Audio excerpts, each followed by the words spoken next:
ಶಿವಕುಮಾರ ಪಟ್ಟಾಭಿಷೇಕಕ್ಕೆ ಕ್ಷಣಗಣನೆ. ಸಂಜೆ 4:05ರ ಶುಭಗಳಿಗೆ ಡಿಕೆ ಶಪಥ, ಪಕ್ಷನಿಷ್ಠನ ಪಟ್ಟಾಭಿಷೇಕ.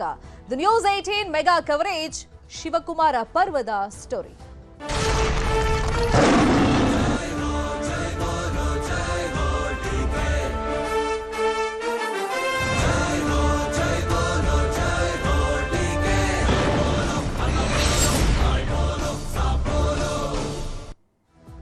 ಶಿವಕುಮಾರ ಪರ್ವ ಆರಂಭ ಆಗೋದಕ್ಕೆ ಇನ್ನೇನು ಕೆಲವೇ ನಿಮಿಷಗಳು ಬಾಕಿ ಉಳಿದಿದೆ. ಇವತ್ತು ಸಂಜೆ 4:05 ಸರಿಯಾಗಿ ಲೋಕಭವನದಲ್ಲಿ ಶಿವಕುಮಾರ್ ಅವರು ಸಿಎಂ ಆಗಿ ಪದಗ್ರಹಣ ಮಾಡ್ತಾರೆ. ಈ ನಿಟ್ಟಿನಲ್ಲಿ ಭಾವಿ ಸಿಎಂಗೆ ಸೋನಿಯಾ ಗಾಂಧಿ ಅವರು ಶುಭ ಕೋರಿದ್ದಾರೆ. ದೂರವಾಣಿ ಕರೆ ಮಾಡಿ ಸೋನಿಯಾ ಗಾಂಧಿ ವಿಶ್ ಮಾಡಿದ್ದಾರೆ. ಹೊಸ ಜವಾಬ್ದಾರಿಯನ್ನ ಸಮರ್ಥವಾಗಿ ನಿಭಾಯಿಸಿ, ಯಶಸ್ಸು ನಿಮ್ಮದಾಗ್ಲಿ ಅಂತ ಹೇಳಿ ಸೋನಿಯಾ ಗಾಂಧಿ ಶುಭ ಹಾರೈಸಿದ್ದಾರೆ. ಇನ್ನೊಂದು ಕಡೆ ದೆಹಲಿಯಿಂದ ಬೆಂಗಳೂರಿಗೆ ಹೊರಟಿದ್ದಾರೆ ರಾಹುಲ್ ಗಾಂಧಿ ಪದಗ್ರಹಣ ಕಾರ್ಯಕ್ರಮದಲ್ಲಿ ಪಾಲ್ಗೊಳ್ಳೋದಕ್ಕೆ. ಎಲ್ಲರನ್ನೂ ಒಟ್ಟಿಗೆ ಕರ್ಕೊಂಡು ಹೋಗಿ ಅಂತ ಹೇಳಿ ಸೋನಿಯಾ ಕರೆ ಮಾಡಿದ್ದಾರೆ. ಯಾಕಂದ್ರೆ ಒಂದು ದೊಡ್ಡ ಜವಾಬ್ದಾರಿಯನ್ನ ಹೈಕಮಾಂಡ್ ಈಗ ಡಿಕೆ ಶಿವಕುಮಾರ್ ಅವರ ಹೆಗಲಿಗೆ ಏರಿಸ್ತಾ ಇದೆ. ಈ ನಿಟ್ಟಿನಲ್ಲಿ ಎಲ್ಲರನ್ನೂ ಒಗ್ಗೂಡಿಸ್ಕೊಂಡು ಪಕ್ಷವನ್ನ ಮುನ್ನಡೆಸ್ಕೊಂಡು ಹೋಗಬೇಕು. ತುಂಬಾ ಕಡಿಮೆ ಅವಧಿ ಇದೆ ಡಿಕೆ ಶಿವಕುಮಾರ್ ಅವರ ಪಾಲಿಗೆ. ಈಗ 1 ವರ್ಷ ಸುಗಮ ಆಡಳಿತ, ಇನ್ನೊಂದು ವರ್ಷ ಮತ್ತೆ ಎಲೆಕ್ಷನ್ ತಯಾರಿಯಲ್ಲೇ ಕಳೆದು ಹೋಗ್ಬಿಡುತ್ತೆ. ಮತ್ತೆ ಪಕ್ಷವನ್ನ ಅಧಿಕಾರಕ್ಕೆ ತರುವಂತ ನಿಟ್ಟಿನಲ್ಲಿ ಎಲ್ಲಾ ಜವಾಬ್ದಾರಿಯನ್ನ ಸಮರ್ಥವಾಗಿ ನಿಭಾಯಿಸಿ ಅಂತ ಹೇಳಿ ಸೋನಿಯಾ ಗಾಂಧಿ ಅವರು ಡಿಕೆ ಶಿವಕುಮಾರ್ ಅವರಿಗೆ ಕರೆ ಮಾಡಿ ವಿಶ್ ಮಾಡಿದ್ದಾರೆ. ಈ ಹಿಂದಿನಿಂದಲೂ ಕೂಡ ವೆರಿ ಸಪೋರ್ಟಿವ್ ಆಗಿದ್ರು ಸೋನಿಯಾ ಗಾಂಧಿ ಅವರು ಡಿಕೆ ಶಿವಕುಮಾರ್ ಅವರಿಗೆ. ಈಗ ಅಧಿಕಾರ ಹಸ್ತಾಂತರದ ವಿಷಯವಾಗಿನೂ ಕೂಡ ಸೋನಿಯಾ ಗಾಂಧಿ ಅವರು ಇಲ್ಲಿ ಒಲವನ್ನ ತೋರಿಸಿದ್ರು. ಡಿಕೆ ಶಿವಕುಮಾರ್ ಅವರಿಗೆ ಚೀಫ್ ಮಿನಿಸ್ಟರ್ ಪಟ್ಟದಲ್ಲಿ ಕೂರಿಸಬೇಕು ಅಂತ ಹೇಳಿ ಸೋನಿಯಾ ಗಾಂಧಿ ಮತ್ತೆ ಪ್ರಿಯಾಂಕಾ ಗಾಂಧಿ ಎಸ್ಪೆಷಲಿ ಡಿಕೆ ಶಿವಕುಮಾರ್ ಪರವಾಗೇ ಇದ್ರು ಅಂತ ಹೇಳಿ ಚರ್ಚೆಗಳು ನಡೀತಾ ಇದೆ. ಈಗ ಹೊಸ ಜವಾಬ್ದಾರಿಯನ್ನ ಪಕ್ಷ ಕೊಟ್ಟಿದೆ. ಮುಖ್ಯಮಂತ್ರಿಯಾಗಿ ಅಧಿಕಾರ ಸ್ವೀಕಾರ ಮಾಡೋದಕ್ಕೂ ಮುಂಚಿತವಾಗಿ ಸೋನಿಯಾ ಗಾಂಧಿ ಅವರು ಡಿಕೆ ಶಿವಕುಮಾರ್ ಅವರಿಗೆ ಕರೆ ಮಾಡಿ ವಿಶ್ ಮಾಡಿದ್ದಾರೆ. ಇನ್ನು ಡಿಕೆ ಶಿವಕುಮಾರ್ ಕ್ಯಾಬಿನೆಟ್ ಅಲ್ಲಿ ಖಾತೆ ಹಂಚಿಕೆ ಬಹುತೇಕ ಫೈನಲ್ ಆಗಿದೆ. ಪ್ರಿಯಾಂಕ್ ಖರ್ಗೆಗೆ ಗೃಹ ಖಾತೆ ಜೊತೆಯಲ್ಲಿ ಐಟಿ-ಬಿಟಿ, ಹಾಗೆಯೇ ಪರಮೇಶ್ವರ್ ಅವರಿಗೆ ಡಿಸಿಎಂ ಜೊತೆಗೆ ಕಂದಾಯ ಖಾತೆಯನ್ನ ನೀಡಲಾಗ್ತಾ ಇದೆ. ಇನ್ನು ಸಿದ್ದರಾಮಯ್ಯ ಕೋಟಾದಿಂದ ಸಂಪುಟದಲ್ಲಿ ಸ್ಥಾನ ಪಡ್ಕೊಂಡಿರುವಂತಹ ಡಾಕ್ಟರ್ ಯತೀಂದ್ರ ಸಿದ್ದರಾಮಯ್ಯ ಅವರಿಗೆ ನಗರಾಭಿವೃದ್ಧಿ ಹಾಗೆಯೇ ಹಿಂದುಳಿದ ವರ್ಗ ಖಾತೆಯನ್ನ ನೀಡಲಾಗ್ತಾ ಇದೆ. ಇನ್ನು ಇಷ್ಟು ದಿನ ಸ್ಪೀಕರ್ ಆಗಿದ್ದಂತ ಯುಟಿ ಖಾದರ್ ಅವರಿಗೆ ಈಗ ಸಂಪುಟದಲ್ಲಿ ಅವಕಾಶ ಸಿಕ್ಕಿದೆ. ಆರೋಗ್ಯ ಖಾತೆಯನ್ನ ನೀಡಲಾಗುತ್ತೆ ಅಂತ ಹೇಳಿ ಮಾಹಿತಿ ಸಿಕ್ಕಿದೆ. ಇನ್ನು ಸತೀಶ್ ಜಾರಕಿಹೊಳಿ ಅವರಿಗೆ ಹಿಂದೆ ಇದ್ದಂತ ಲೋಕೋಪಯೋಗಿ ಇಲಾಖೆಯನ್ನೇ ನೀಡಲಾಗಿದೆ. ಇನ್ನು ಕೃಷ್ಣ ಬೈರೇಗೌಡ ಅವರಿಗೆ ಜಿಬಿಎ ನೀಡಲಾಗಿದೆ. ಇನ್ನು ಜಾರ್ಜ್ ಅವರಿಗೆ ಇಂಧನ ಖಾತೆ, ಅದೇ ಖಾತೆ ಮುಂದುವರಿತಾ ಇದೆ. ಇನ್ನು ಎಂಬಿ ಪಾಟೀಲ್ ಅವರಿಗೆ ಬೃಹತ್ ಮತ್ತು ಮಧ್ಯಮ ಕೈಗಾರಿಕೆ, ಇನ್ನು ಮುನಿಯಪ್ಪ ಅವರಿಗೆ ಆಹಾರ ಮತ್ತು ನಾಗರಿಕ ಸರಬರಾಜು, ಶರಣ್ ಪ್ರಕಾಶ್ ಪಾಟೀಲ್ ಅವರಿಗೆ ವೈದ್ಯಕೀಯ ಖಾತೆಯನ್ನು ನೀಡಲಾಗ್ತಾ ಇದೆ. ರಾಮಲಿಂಗಾರೆಡ್ಡಿ ಅವರಿಗೆ ಸಾರಿಗೆ ಖಾತೆ, ಹಾಗೆಯೇ ಈಶ್ವರ್ ಖಂಡ್ರೆ ಅವರಿಗೆ ಅರಣ್ಯ ಖಾತೆಯನ್ನು ನೀಡಲಾಗಿದೆ. ಬಹುತೇಕ ಈ ಹಿಂದೆ ಯಾವ ಖಾತೆಯನ್ನು ನಿರ್ವಹಿಸಿದ್ರು ಅದೇ ಖಾತೆಯನ್ನು ಈಗ ಮುಂದುವರಿಸಿಕೊಂಡು ಹೋಗಲಾಗ್ತಾ ಇದೆ. ಅಫ್ಕೋರ್ಸ್ ಇಲ್ಲಿ ಮತ್ತೊಮ್ಮೆ ಜಾತಿವಾರು ಲೆಕ್ಕಾಚಾರದ ಆಧಾರದ ಮೇಲೆನೆ ಸಂಪುಟದಲ್ಲಿ ಸ್ಥಾನಮಾನ ಕೊಟ್ಟಿರೋದು. ಆದರೆ ಇಲ್ಲಿ ಬದಲಾವಣೆ ಅಂತ ನಿರೀಕ್ಷೆ ಮಾಡಲಿಲ್ಲ ನಾವು. ಯಾಕಂದ್ರೆ ಈಗ ಸ್ಪೀಕರ್ ಆಗಿದ್ರು ಖಾದರ್ ಅವರು, ಅವರಿಗೆ ಸಂಪುಟದಲ್ಲಿ ಸ್ಥಾನ. ಸಿದ್ದರಾಮಯ್ಯ ಅವರ ಕೋಟಾ ಅಡಿಯಲ್ಲಿ ಅವ್ರ ಮಗನಿಗೆ ಸಂಪುಟದಲ್ಲಿ ಸ್ಥಾನ ಸಿಕ್ಕಿದೆ. ಅಷ್ಟು ಬದಲಾವಣೆಯನ್ನು ಹೊರತುಪಡಿಸಿ ಉಳಿದಂತೆ ಈ ಹಿಂದೆ ಸಂಪುಟದಲ್ಲಿ ಸ್ಥಾನವನ್ನ ಗಿಟ್ಟಿಸಿಕೊಂಡವರಿಗೆ ಮತ್ತೆ ಈಗ ಸ್ಥಾನಮಾನ ಸಿಕ್ಕಿದೆ. ಹಾಗಾಗಿ ಮೇಜರ್ ಬದಲಾವಣೆ ಅಂತ ಇಲ್ಲೇನೂ ಇಲ್ಲ. They have worked for the state and they have contributed for the state. So all of us have to work together.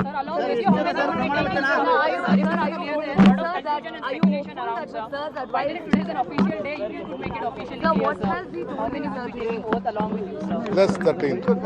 They have worked for the state and they have contributed for the state. So all of us have to work together.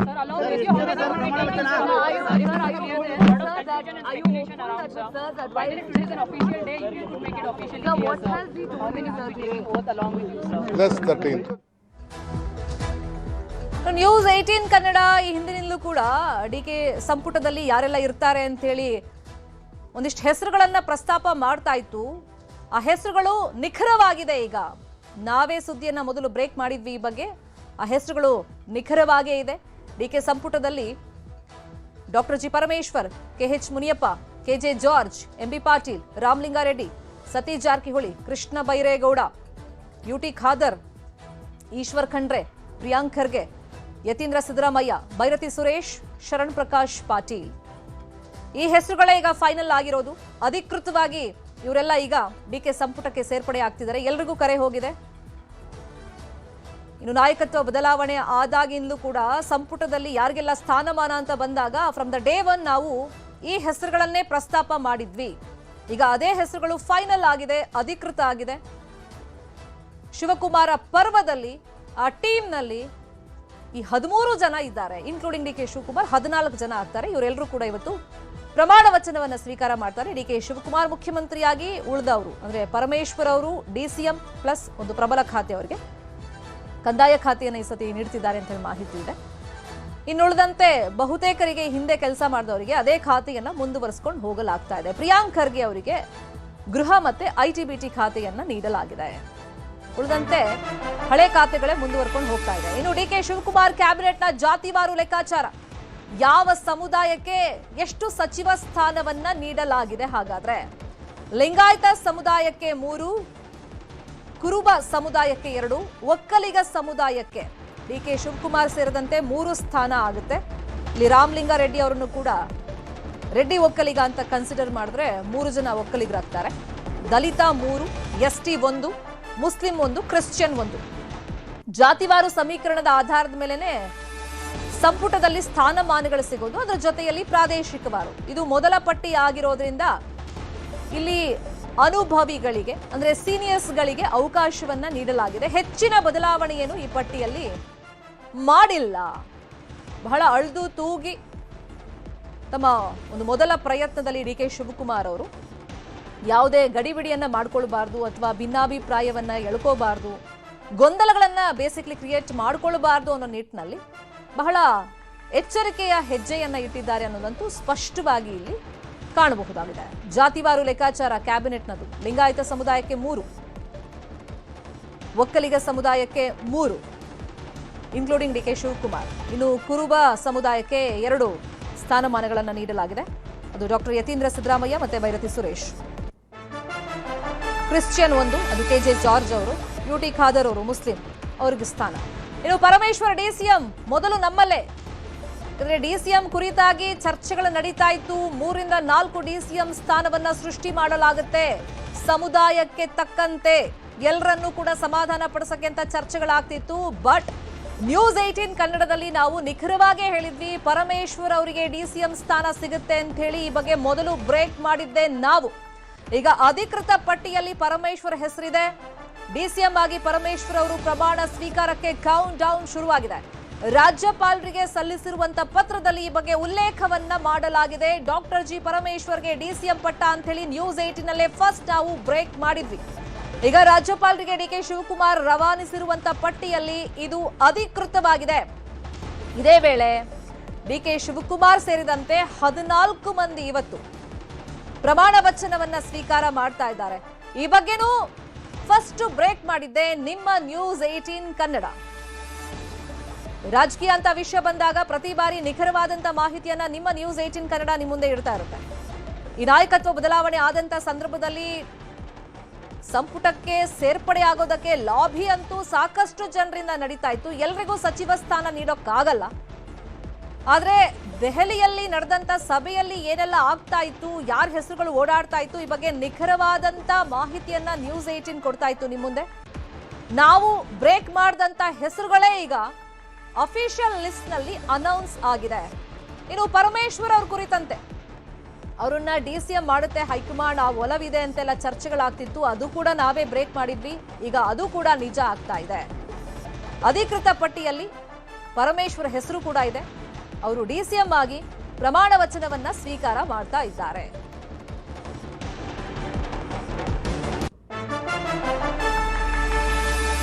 ಇನ್ನು ಪ್ರಮಾಣ ವಚನ ಕಾರ್ಯಕ್ರಮ ನಡೆಯುತ್ತೆ. ಅದಾದ ಮೇಲೆ ಸಂಜೆ cabinet ಸಭೆ ನಿಗದಿಯಾಗಿದೆ. ಇವತ್ತೇ 2 ಪ್ರಮುಖ ನಿರ್ಧಾರಗಳನ್ನ ಘೋಷಣೆ ಮಾಡುವಂತ ಸಾಧ್ಯತೆ ಇದೆ. ಪ್ರಮುಖವಾಗಿ ಕೃಷಿ ಮತ್ತೆ ಶಿಕ್ಷಣಕ್ಕೆ ಸಂಬಂಧಪಟ್ಟಂತೆ ಮಹತ್ವದ ನಿರ್ಧಾರವನ್ನ ಇವತ್ತೇ ಕೈಗೊಳ್ಳುವಂತ ಸಾಧ್ಯತೆಗಳಿದೆ. ಹಾಗಾದ್ರೆ ಕೃಷಿಗೆ ಸಂಬಂಧಪಟ್ಟಂತೆ ಘೋಷಣೆ ಏನು? ರೈತರ ಬೋರ್ವೆಲ್ಗಳಿಗೆ ಉಚಿತ ಟಿಸಿ ಅಳವಡಿಕೆ ಘೋಷಣೆಯಾಗುತ್ತಾ? ಇನ್ನು ಶಿಕ್ಷಣಕ್ಕೆ ಸಂಬಂಧಪಟ್ಟಂತೆ ಜನಪ್ರಿಯ ಘೋಷಣೆ ಮಾಡುವಂತ ಸಾಧ್ಯತೆ ಇದೆ. ಈ ಬಗ್ಗೆ ನ್ಯೂಸ್ 18ಗೆ ಎಕ್ಸ್ಕ್ಲೂಸಿವ್ ಆಗಿ ಮಾಹಿತಿ ಸಿಕ್ಕಿದೆ. ಮೊದಲ ದಿನಾನೇ ಒಂದು ಮಹತ್ವದ ಘೋಷಣೆ ಮಾಡೋದಕ್ಕೆ, ಅದು 2 ಪ್ರಮುಖ ನಿರ್ಧಾರಗಳನ್ನ ಘೋಷಣೆ ಮಾಡುವಂತ ಸಾಧ್ಯತೆಗಳಿದೆ ಅಂತ ಹೇಳಿ ನ್ಯೂಸ್ 18ಗೆ ಮಾಹಿತಿ ಸಿಕ್ಕಿದೆ. ಒಂದು ಕೃಷಿ ಕ್ಷೇತ್ರಕ್ಕೆ ಸಂಬಂಧಪಟ್ಟಿದ್ದು, ಮತ್ತೊಂದು ಶಿಕ್ಷಣ ಕ್ಷೇತ್ರಕ್ಕೆ ಸಂಬಂಧಪಟ್ಟಂತೆ 2 ಮಹತ್ವದ ಘೋಷಣೆಗಳು ಇವತ್ತೇ ಆಗಬಹುದು ಅನ್ನೋ ನಿರೀಕ್ಷೆ ಇದೆ. ರೈತರ ಬೋರ್ವೆಲ್ಗಳಿಗೆ ಉಚಿತ ಟಿಸಿ ಅಳವಡಿಕೆ ಮತ್ತೆ ಶಿಕ್ಷಣಕ್ಕೆ ಸಂಬಂಧಪಟ್ಟಂತೆ ಒಂದು ಜನಪ್ರಿಯ ಘೋಷಣೆ ಸಾಧ್ಯತೆ ಇದೆ ಅಂತ ನ್ಯೂಸ್ 18ಗೆ ಮೂಲಗಳಿಂದ ಮಾಹಿತಿಗಳು ಲಭ್ಯವಾಗಿದೆ. ಇವತ್ತು ಪ್ರಮಾಣ ವಚನ ಕಾರ್ಯಕ್ರಮ ಮುಗಿತಾ ಇದ್ದಂಗೆ ಒಂದು ರೋಡ್ ಶೋ ಕೂಡ ನಡೆಸ್ತಾರೆ ಅಂತೇಳಿ ಮಾಹಿತಿ ಇದೆ. ಅದಾದ್ಮೇಲೆ ಕ್ಯಾಬಿನೆಟ್ ಸಭೆಯನ್ನ ಡಿಕೆ ಶಿವಕುಮಾರ್ ಅವರು ಕರೆದಿದ್ದಾರೆ. ಇವತ್ತಿನ ಕ್ಯಾಬಿನೆಟ್ ಸಭೆಯಲ್ಲಿ 2 ಪ್ರಮುಖ ನಿರ್ಧಾರಗಳನ್ನ ಕೈಗೊಳ್ತಾರೆ, ಘೋಷಣೆಗಳನ್ನ ಮಾಡ್ತಾರೆ ಅಂತ ಹೇಳಿ ನಿರೀಕ್ಷೆಗಳಿದೆ. ಈ ಬಗ್ಗೆ ನ್ಯೂಸ್ 18ಗೆ ಮಾಹಿತಿ ಸಿಕ್ಕಿದೆ. ಅದು ಮಹತ್ವದ ಘೋಷಣೆಗಳು. ಒಂದು ಕೃಷಿಗೆ ಸಂಬಂಧಪಟ್ಟಿದ್ದು, ಮತ್ತೊಂದು ಶಿಕ್ಷಣ ವಿಷಯಕ್ಕೆ ಸಂಬಂಧಪಟ್ಟಿದ್ದು. ಯಾಕಂದ್ರೆ ಈಗ ಆಲ್ರೆಡಿ ಶೈಕ್ಷಣಿಕ ವರ್ಷ ಆರಂಭ ಆಗಿದೆ. ಮೊದಲ ಹಂತದಲ್ಲೇ ಯಾವ ತರ ಒಂದು ಮಹತ್ವದ ನಿರ್ಧಾರ ಘೋಷಣೆ ಆಗುತ್ತೆ ನೋಡಬೇಕು.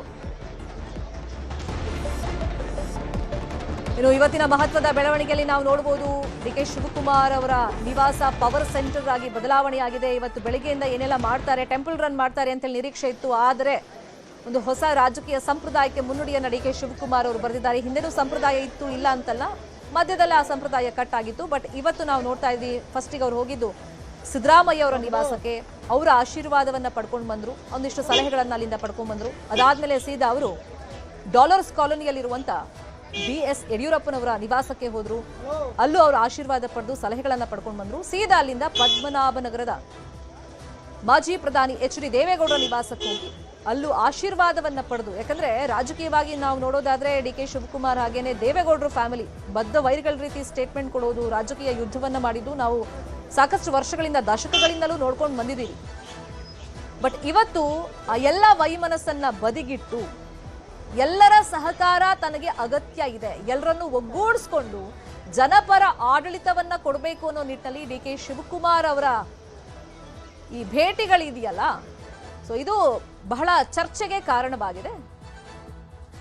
ದೃಶ್ಯಗಳಲ್ಲಿ ಗಮನಿಸ್ತಾ ಇದ್ದೀವಿ. ಮೊದಲು ಹೋಗಿದ್ದು ಸಿದ್ದರಾಮಯ್ಯ ಅವ್ರ ನಿವಾಸಕ್ಕೆ, ಅವರ ಆಶೀರ್ವಾದ ಪಡ್ಕೊಂಡು ಬಂದ್ರು. ಜೊತೆಗೆ ಕ್ಯಾಬಿನೆಟ್ ಲಿಸ್ಟ್ ಬಗ್ಗೆನೂ ಕೂಡ ಚರ್ಚೆ ಮಾಡ್ಕೊಂಡು ಬಂದ್ರು. ಅಲ್ಲಿ ಫೈನಲ್ ಆಯ್ತು. ಅದಾದ್ಮೇಲೆ ಸೀದಾ ಅವರು ಮಾಜಿ ಸಿಎಂ BS ಯಡಿಯೂರಪ್ಪನವರ ನಿವಾಸಕ್ಕೆ ಭೇಟಿಯನ್ನ ಕೊಟ್ಟರು. ಹಂಗ್ ನೋಡೋಕೋದ್ರೆ ಮಾಸ್ ಲೀಡರ್ಗಳು ಎಟ್ ಪ್ರೆಸೆಂಟ್ ಯಾರೆಲ್ಲ ಇದ್ದಾರೆ ಅವ್ರ ನಿವಾಸಗಳಿಗೆ ಡಿಕೆ ಶಿವಕುಮಾರ್ ತೆರಳಿ ಆಶೀರ್ವಾದ ಪಡೆಯೋದರ ಜೊತೆಯಲ್ಲಿ ಅವರಿಂದ ಸಲಹೆಗಳನ್ನ ಪಡ್ಕೊಂಡು ಬಂದಿದ್ದಾರೆ. ಅದಾದ್ಮೇಲೆ ಸೀದಾ ಹೋಗಿದ್ದು ದೇವೇಗೌಡರ ನಿವಾಸಕ್ಕೆ, ಅಲ್ಲಿ ಅವ್ರ ಕಾಲಿಗೆ ನಮಸ್ಕಾರ ಮಾಡಿ ಅವರಿಂದ ಆಶೀರ್ವಾದ ಪಡೆದು ಅವರಿಂದಲೂ ಸುಗಮ ಆಡಳಿತಕ್ಕೆ, ಜನಪರ ಆಡಳಿತಕ್ಕೆ ಬೇಕಾದಂತ ಸಲಹೆಗಳನ್ನ ಪಡ್ಕೊಂಡು ಬಂದಿದ್ದಾರೆ. ಸಹಜವಾಗಿ ಈ ಭೇಟಿಗಳು ಏನಿದೆ, ಎಸ್ಪೆಷಲಿ ಯಡಿಯೂರಪ್ಪನವರ ನಿವಾಸಕ್ಕೆ ಹೋಗಿದ್ದು, ಜೊತೆಗೆ ದೇವೇಗೌಡರ ನಿವಾಸಕ್ಕೆ ಹೋಗಿ ಭೇಟಿ ಮಾಡಿ ಆಶೀರ್ವಾದ ಪಡ್ಕೊಂಡು ಸಲಹೆಗಳನ್ನ ಪಡ್ಕೊಂಡು ಬಂದಿದ್ದು, ಇದು ರಾಜಕೀಯ ವಲಯದಲ್ಲಿ ಸಾಕಷ್ಟು ಚರ್ಚೆಗಳನ್ನ ಹುಟ್ಟುಹಾಕಿದೆ. ಈ ಹೊಸ ಸಂಪ್ರದಾಯಕ್ಕೆ ಡಿಕೆ ಶಿವಕುಮಾರ್ ಅವರು ನಾಂದಿ ಹಾಡಿದ್ದಾರೆ ಅಥವಾ ಅದನ್ನು ಮುಂದುವರಿಸಿಕೊಂಡು ಹೋಗ್ತಾ ಇದ್ದಾರೆ ಅಂತ ಚರ್ಚೆಗಳು ಆಗ್ತಾ ಇದೆ. ಇನ್ನು ದೇವೇಗೌಡರು ಆಶೀರ್ವಾದ ಮಾಡಿ ಅಭಿನಂದನೆಯನ್ನ ಸಲ್ಲಿಸಿದ್ದಾರೆ ಡಿಕೆ ಶಿವಕುಮಾರ್ ಅವರಿಗೆ. ದೇವೇಗೌಡರ ಆಶೀರ್ವಾದವನ್ನ ಪಡೆದಿದ್ದಾರೆ ಡಿಕೆ ಶಿವಕುಮಾರ್ ಅವರು. ಅಂದ್ರೆ ಅಲ್ಲಿ ಏನಾಯ್ತು ಆ ಭೇಟಿ ಸಂದರ್ಭದಲ್ಲಿ ಅಂತ ಹೇಳಿದ್ದಾರೆ. ರಾಜಕಾರಣ ಏನೇ ಇರಲಿ, ಮಾನವೀಯತೆ ದೃಷ್ಟಿಯಿಂದ ಭೇಟಿಯನ್ನ ಕೊಟ್ಟೆ. ದೇವೇಗೌಡರು ನನ್ನನ್ನು ಅಭಿನಂದಿಸಿ ನನಗೆ ಒಂದಿಷ್ಟು ಮಾರ್ಗದರ್ಶನವನ್ನ ಕೊಟ್ಟಿದ್ದಾರೆ, ಜನಪರ ಆಡಳಿತಕ್ಕೆ ಮಾರ್ಗದರ್ಶನ ಕೊಟ್ಟಿದ್ದಾರೆ. ನನ್ನ ತಾಳ್ಮೆಯನ್ನ ದೇವೇಗೌಡರು ಮೆಚ್ಚಿಕೊಂಡ್ರು ಅಂತಾನು ಡಿಕೆ ಶಿವಕುಮಾರ್ ಅವರು ದೇವೇಗೌಡರನ್ನ ಭೇಟಿ ಮಾಡಿ ಹೊರಬಂದ ನಂತರ ಈ ಹೇಳಿಕೆಗಳನ್ನ ಕೊಟ್ಟಿದ್ದಾರೆ. ಭೇಟಿ ಸಂದರ್ಭದಲ್ಲಿ ಏನ್ ಮಾತುಕತೆ ಆಯಿತು ಅಂತ ಹೇಳಿ.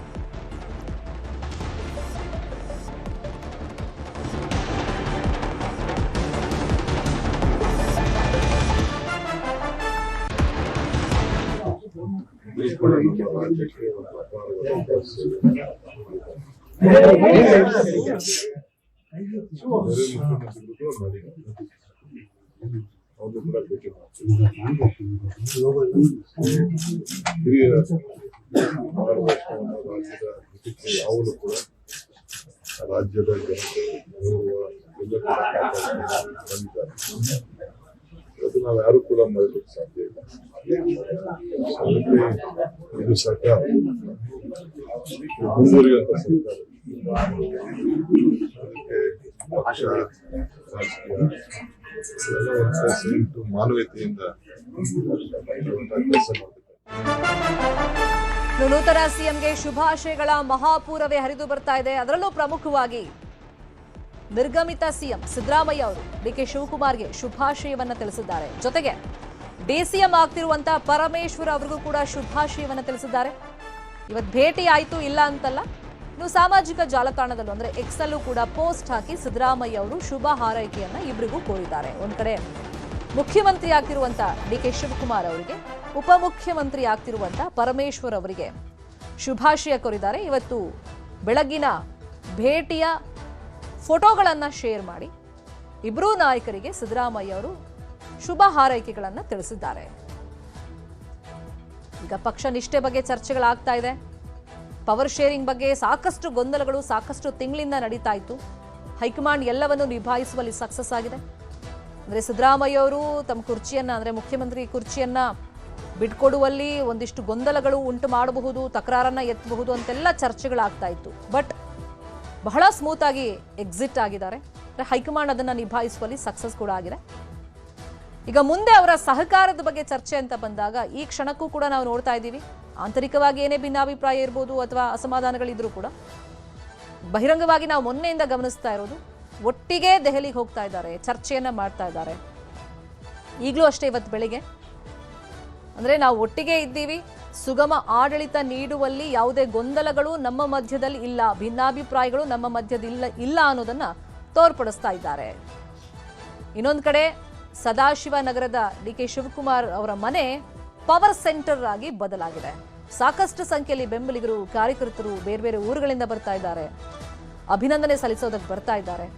ಆದರೆ ಎಲ್ರಿಗೂ ಭೇಟಿಗೆ ಅವಕಾಶ ಸಾಧ್ಯವಾಗ್ತಿಲ್ಲ. ಕಾರಣ ಡಿಕೆ ಶಿವಕುಮಾರ್ ಅವರು ಪದಗ್ರಹಣಕ್ಕೂ ಮುಂಚಿತವಾಗಿ ಒಂದಿಷ್ಟು ನಾಯಕರನ್ನ ಭೇಟಿ ಮಾಡಿ ಬಂದ್ರು. ಈಗ ರಿಟರ್ನ್ ಆಗಿದ್ದಾರೆ. ಬಟ್ ಈಗ ಕಾರ್ಯಕ್ರಮದ ರೂಪುರೇಷೆಗಳಿರ್ಬೋದು, ಸೊ ಅದ್ರ ಬಗ್ಗೆನೂ ಕೂಡ ಅಲ್ಲಿ ಫೈನಲ್ ಆಗ್ತಾ ಇದೆ. ಸ್ಟಿಲ್ ಒಂದಿಷ್ಟು ವಿಷಯಗಳ ಬಗ್ಗೆ ಚರ್ಚೆಗಳನ್ನ ಮಾಡಬೇಕಾಗಿದೆ. ಇದೇ ವಿಷಯವಾಗಿ ಇನ್ನಷ್ಟು ಡೀಟೇಲ್ ಆಗಿ ಇನ್ಫಾರ್ಮೇಶನ್ ಕೊಡ್ತಾ ಹೋಗೋದಕ್ಕೆ ನೇರ ಸಂಪರ್ಕದಲ್ಲಿ ಕನೆಕ್ಟ್ ಆಗಿದ್ದಾರೆ ನ್ಯೂಸ್ ರೂಮ್ ಇಂದ ನಮ್ಮ political bureau head Chidanand Patel. Chidanand Patel, ರಾಜಕೀಯ ಅಂತ ಬಂದಾಗ ನ್ಯೂಸ್ 18 ಸುದ್ದಿಯನ್ನ ಕರಾರುವಕ್ಕಾಗಿ ಏನ್ ಬ್ರೇಕ್ ಮಾಡುತ್ತೆ, ಅಧಿಕೃತವಾಗಿ ಪಟ್ಟಿಯನ್ನ ನೋಡಿದಾಗ ಅದು ನಿಜವಾಗಿದೆ. ಸೊ ಹಂಗಾಗಿ ನಿಷ್ಪಕ್ಷಪಾತವಾಗಿ ನಿಖರವಾಗಿ ಸುದ್ದಿಯನ್ನ ಪ್ರಸಾರವನ್ನ ನಾವು ಮಾಡಿದೀವಿ ಅಂತ ಹೇಳ್ತಾ, ಈಗ ಡಿ ಕೆ ಶಿವಕುಮಾರ್ ಅವರ ಸಂಪುಟದಲ್ಲಿ ನೋಡಿದ್ರೆ ಮೇಜರ್ ಬದಲಾವಣೆ ಅಂತ ಇಲ್ಲ. ಇಲ್ಲಿ ಜಾತಿ ಸಮೀಕರಣ ನೋಡಿದ್ರೆ ಹೆಚ್ಚಾಗಿ ರಿಸ್ಕ್ ಅನ್ನ ಡಿ ಕೆ ಶಿವಕುಮಾರ್ ಅವರು ತಗೊಂಡಿಲ್ಲ ಅನ್ನೋದಂತೂ ಸ್ಪಷ್ಟವಾಗ್ತಾ ಇದೆ. ಮತ್ತೊಂದು ಪ್ರಶ್ನೆಯನ್ನ ನಾವಿಲ್ಲಿ ಎತ್ತಲೇಬೇಕಾಗುತ್ತೆ. ಯಾಕಂದ್ರೆ ಪ್ರತಿ ಬಾರಿ ಯಾವುದೇ ಪಕ್ಷ ಬಂದ್ರೂ ಕೂಡ ಮಹಿಳಾ ಸಬಲೀಕರಣದ ಬಗ್ಗೆ ಮಾತಾಡ್ತಾರೆ.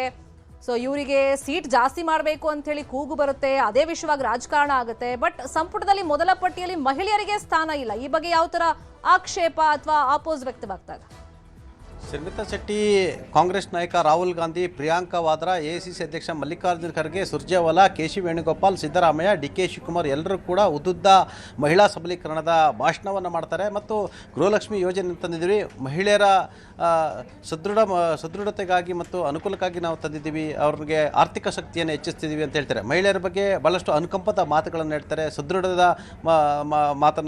ಮಾತಾಡ್ತಾರೆ. ಆದರೆ ಎಂಥ ದುರಂತ ಅಂತ ಹೇಳಿದ್ರೆ ಈ ಸಂಪುಟದಲ್ಲಿ ಒಬ್ಬ ಮಹಿಳೆಗೆ ಅವಕಾಶ ಇಲ್ಲದೆ ಇರತಕ್ಕಂಥದ್ದು ಭಾಳಷ್ಟು ಚರ್ಚೆಗೆ, ಟೀಕೆಗೆ ಮತ್ತು ಪ್ರಶ್ನೆಗಳಿಗೆ ಕಾರಣಕರ್ತ ಆಗಿರ್ತಕ್ಕಂಥದ್ದು. ಅದು ಯಾರೇ ಇರ್ಬೋದು, ಅದು ಲಕ್ಷ್ಮೀ ಹೆಬ್ಬಾಳ್ಕರ್ ಇರ್ಬೋದು ಅಥವಾ ರೂಪಾ ಶಶಿಧರ್ ಇರ್ಬೋದು ಅಥವಾ ಮತ್ತೊಬ್ಬರು ಇರ್ಬೋದು, ಯಾರಾದ್ರೂ ಒಬ್ಬರನ್ನಾದ್ರೂ ಕೂಡ ಒಂದು ಮಹಿಳೆಗೆ ಆದ್ಯತೆಯನ್ನು ಕೊಡಬೇಕಾಗಿತ್ತು ಅನ್ನೋದು ಈಗ ಚರ್ಚೆಯ ವಿಷಯ ಆಗಿರ್ತಕ್ಕಂಥ. ಯಾಕೆ ಹಿಂಗೆ ಮಾಡಿದ್ರು, ಮಹಿಳೆಯರ ಬಗ್ಗೆ ಇಷ್ಟೊಂದು ಮಾತನಾಡ್ತಕ್ಕಂಥವ್ರು, ಉದ್ದುದ್ದ ಭಾಷಣ ಮಾಡ್ತಕ್ಕಂಥ ಕಾಂಗ್ರೆಸ್ ಪಕ್ಷಕ್ಕೆ ಮಹಿಳೆಯರು ಮರ್ತೋದ್ರ ಅನ್ನೋದು ಒಂದು ಪ್ರಶ್ನೆ ಆಗಿರ್ತಕ್ಕಂಥ. ಬಹುಶಃ ಇದು ವಿಪಕ್ಷಗಳಿಗೂ ಕೂಡ ಇದು ಟೀಕಾಹಾರ ಅಂತ ಹೇಳಿದ್ರು ತಪ್ಪಾಗಲಾರದು. ಮತ್ತು ಸಾರ್ವಜನಿಕವಾಗಿ ಕೂಡ ಎಲ್ಲೊಂದು ಕಡೆ ಇವರ ನಡೆ ಎಲ್ಲೊಂದು ಕಡೆ ಭಾಳಷ್ಟು ಪ್ರಶ್ನೆಗಳಿಗೆ ಎಡೆ ಮಾಡಿಕೊಟ್ಟಿರ್ತಕ್ಕಂಥದ್ದು. ಇದು ಒಂದು ಭಾಗ.